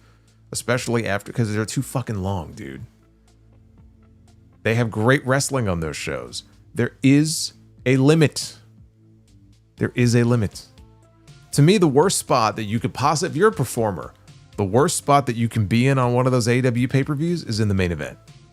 Like, I would never want to be in a main event on one of those shows.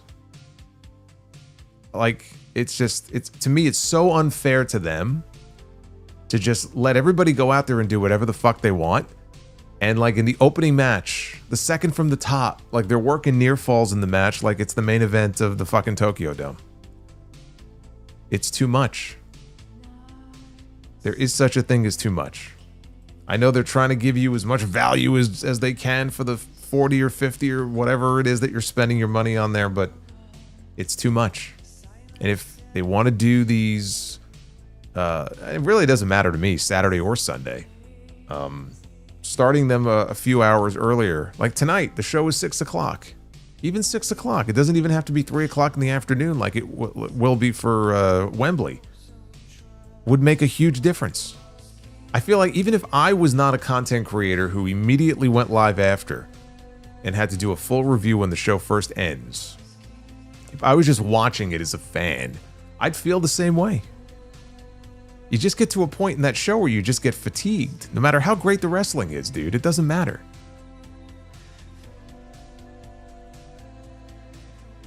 Deathside says, if Punk or Roman wins, I'm predicting Oba comes out and says he's next in line.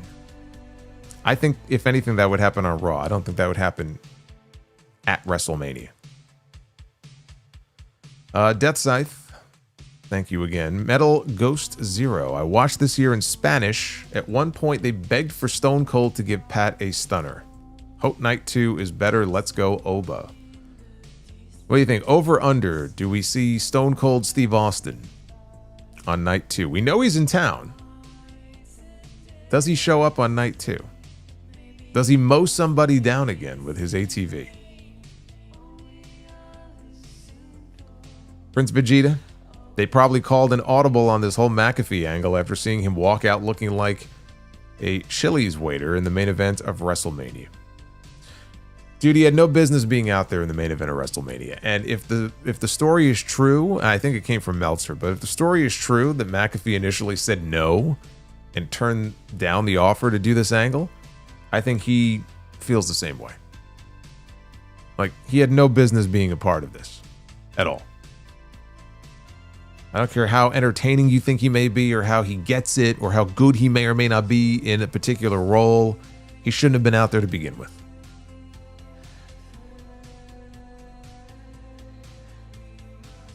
Mike says, Happy Demolition is in the Hall of Fame. Now I am hoping for Batista in the Hall of Fame. And for the love of God, can we finally put Bam Bam Bigelow in the Hall of Fame? Another very deserving name.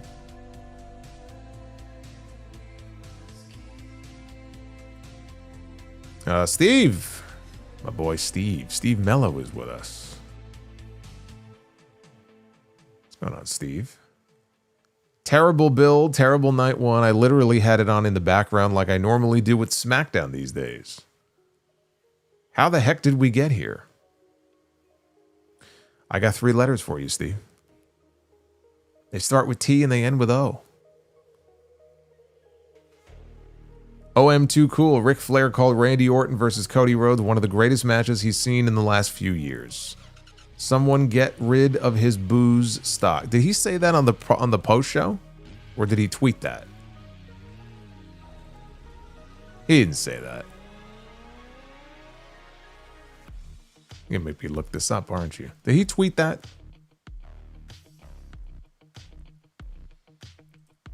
I'm gonna look this up right now.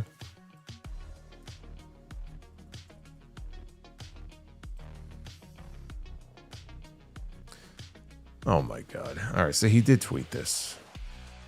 I could tell because the first letter of every word is capitalized. One of the greatest matches I've seen in the last few years. Congrats to Cody, but there is no winner or loser. Randy Orton, you were spectacular. You both represent so well at the highest level. I have so much respect for you both.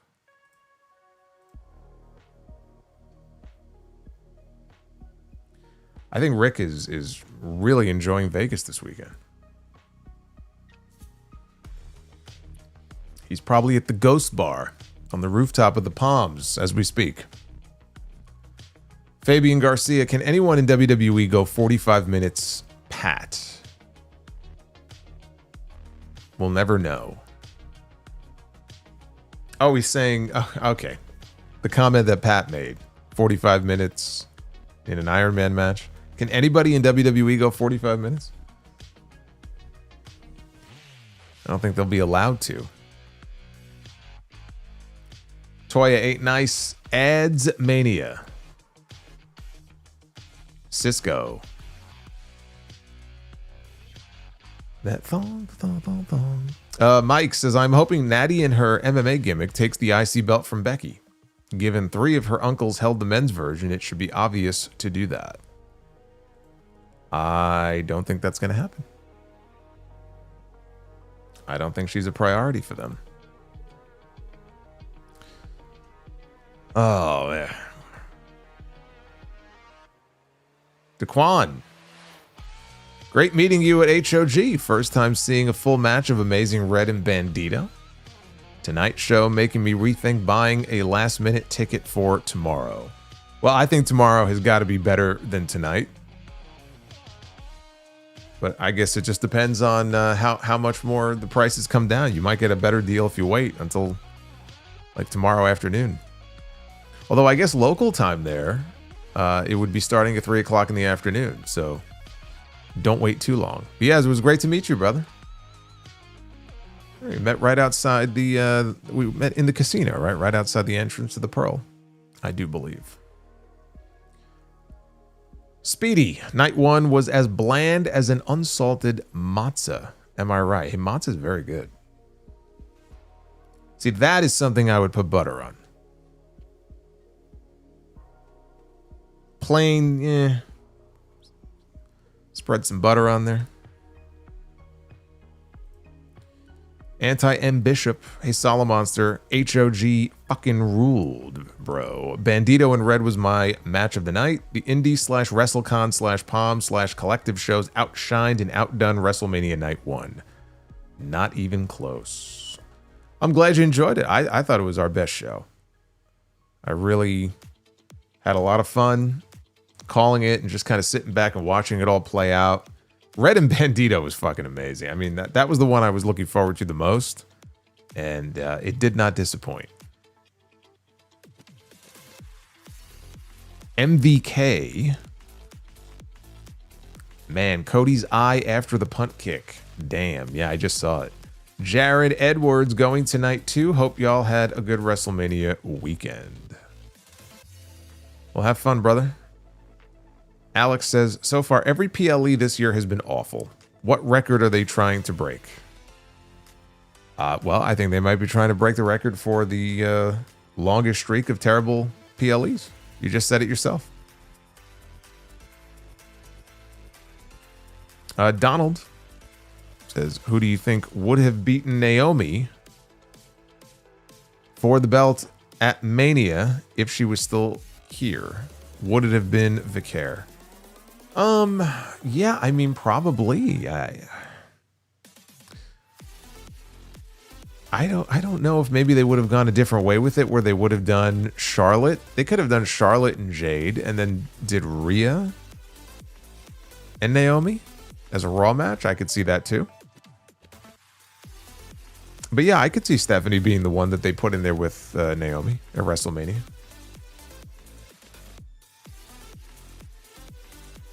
Mike says, honest question, you think Mercedes / Sasha will ever come back to WWE? She was always my favorite horsewoman between her, Becky, Charlotte, and Bayley. I don't.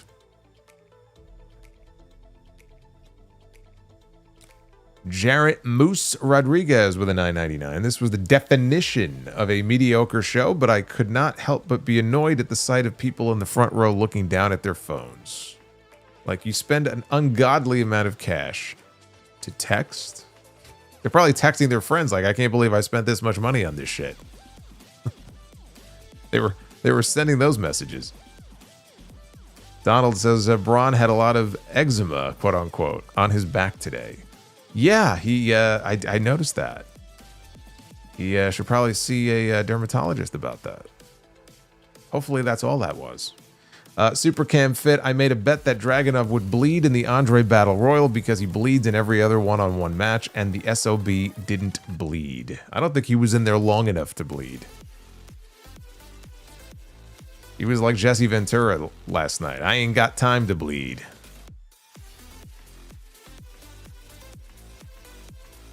Jarrett says, which do you want more? Martel in the Hall of Fame or to see the Knicks win a title in your lifetime? To see Martel in the Hall of Fame. We got Ellie with a 10. Shout out to my boyfriend Cam, whose birthday is always around WrestleMania. Hopefully next year's show and prices are better. I would love to take him to WrestleMania to celebrate. Well, Ellie, I got some bad news for you. Who wants to tell her? You might be spending some money on travel if you want to go to WrestleMania next year. I don't know if that's what you're going to want to do.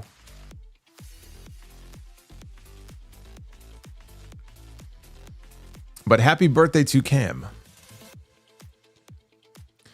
Retro KOH. My time was better spent working on my Sonic Sudoku ROM hack than watching this trite WrestleMania. Thank you for your content, Solo. Link Lex. At this point, I don't think a mid-carder should ever be women's Intercontinental champion. The legends and veterans have built the title better than the world title. Yes, but the whole point is that they build the title up better so that people that have not been world champion could benefit from it. Otherwise, it's just a secondary world title. You defeat the entire purpose of even introducing a title like that in the first place. Don't you see? Jeremy Rose, 39 and 40, pretty awesome. 41 and 42, straight ass. Mike says next year Solo should be the booker for WrestleMania and actually book those matches for real. And Cripple Punk, 91. Well, Solo, when you're constipated enough and it won't come out the traditional route, it's got to come out from somewhere, unfortunately.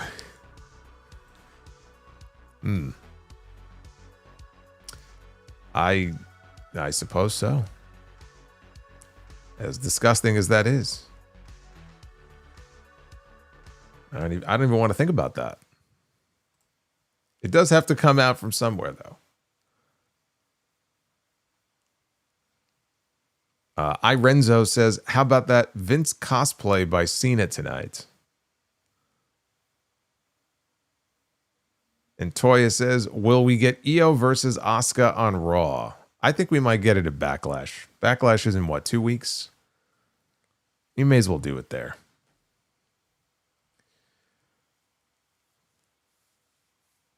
WWE TNA fan. 53 months of membership. Austin joins McAfee. That is a terrible idea. Horrendous, in fact. I would say he should stun McAfee, but we already saw that at WrestleMania.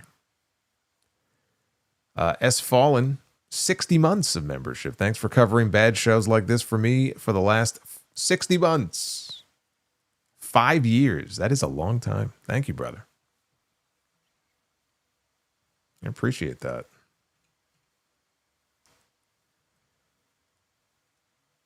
Drew McIncock. Okay, that's old. I think I'm pretty much caught up. Man, you guys killed it.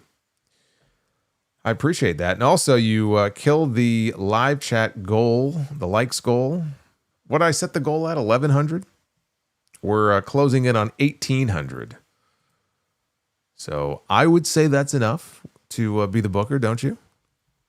So let's go ahead and do it. It would be nice if I played the intro music. Time to be the booker. I was like, where's the music? Where's the intro? Let's not be the booker until we hear the voice of Noah the Mark. Okay. After a long night of WrestleMania, I won't keep you for too much longer, but we got to book some matches here.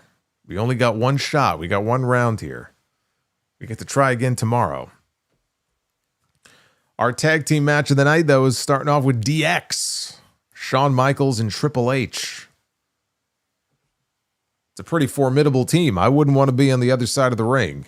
Those are the two guys who are booking the territory. I don't think they're losing.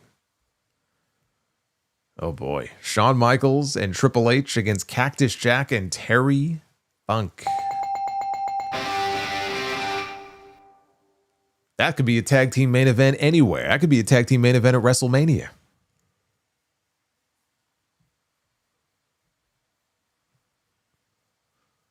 All right, now women's. Be the booker. I guarantee you, by the way, our women's match that I'm booking here tonight will be longer than any women's match on the show tonight. And we have timeless Toni Storm joining us here on WrestleMania Night 1. A fine choice. What match can we put together here? Let's see. Timeless Toni Storm against Dana Brooke. Or better known these days as Ash by Elegance.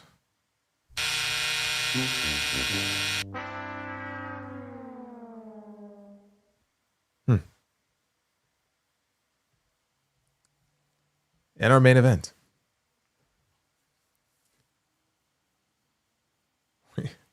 we have Seth Rollins. We're going to burn it down. That's what we're going to do. I wish I could burn down this WrestleMania show tonight. It's time to burn it down, guys. This right here, is it going to be better than Cody and Randy? What do you think?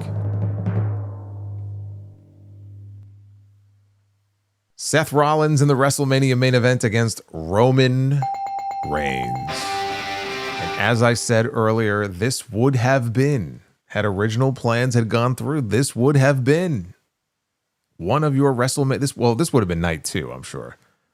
Your night 2 WrestleMania main event. Roman Reigns and Seth Rollins. Man, oh man. 2 out of 3. Not bad. Our streak is over, though. We were on a long streak of clean sweeps. I was hoping we would have more of the same here for WrestleMania, but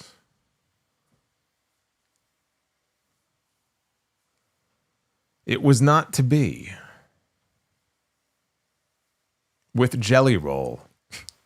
You know, I have to add some celebrities in. Now that everything is all celebrities, I have to add some celebrities to be the booker. Other than Al Bundy, who is in there, by the way.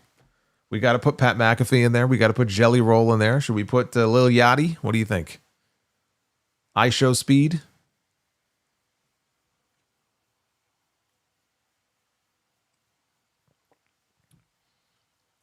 Dr. Scorpio says, Pat not saving wrestling ruined my terrible Better Call Saul super chat joke I had planned. I'll show myself out. Good night, Solo. Good night, Dr. Scorpio. And Reek and Son, hardcore title plus WrestleMania X7 stage equals WrestleMania 42. Are you referring to when Raven almost killed the power to the entire building?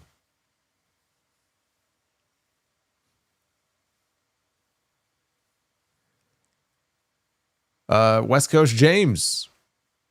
Is that Hollywood Herrera? 58 months of membership and apparently still looking for that wrestling G-spot. Yes. We are all looking for the wrestling G-spot when it comes to these pay-per-views. We still have not found them or found it. Found them as if there are multiple ones. I'm begging some promoter, some promotion to find the wrestling G-spot, to find that perfect balance between too much and too little on these shows.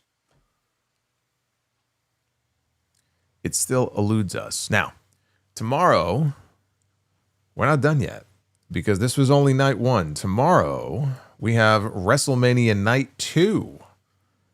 Roman Reigns and CM Punk for the World Heavyweight Championship. And look at these two big beasts. Brock Lesnar and Obafemi. They're going to open the show. That's match number 1 tomorrow night. It's a shorter card. My hope is that they give more time for some of the matches. They don't all have to be super long, but my God. You got 6 fucking matches on WrestleMania tomorrow. You can afford to give some of these matches some time to breathe. That's my hope. And I hope that night 2 can be better than night 1, because night 1 didn't do it for me. Very disappointing. On the whole, we will rebound and come back for night 2. Hopefully you guys will join me and we'll have this fun. Always have fun here. Even if WrestleMania sucks, right? We always have fun here. So anyway, I'm going to get out of here. I actually have to go. I have another show to do. I'm going to go knock out a quick WrestleMania update for my my uncrowned family. And we'll get that up first thing in the morning. So I am going to go work on that right now. But you can do for me, you can hit that like button on your way out. And again, if you are new here, welcome. Hopefully you will hit the subscribe button. Make sure your notifications are on so that when I go live, you'll be alerted. When new content goes up, you'll be alerted. That would be awesome. And until then, be well, stay safe. Have yourselves a great rest of your night. Again, no sound off episode. We have the Sunday sound off podcast. No sound off this weekend because I don't even know what time I'm going to bed. I'm going to try to sleep in, and then we have to do WrestleMania again. So no sound off this weekend. But I will see you back here live on YouTube tomorrow night. Until then, take care, guys.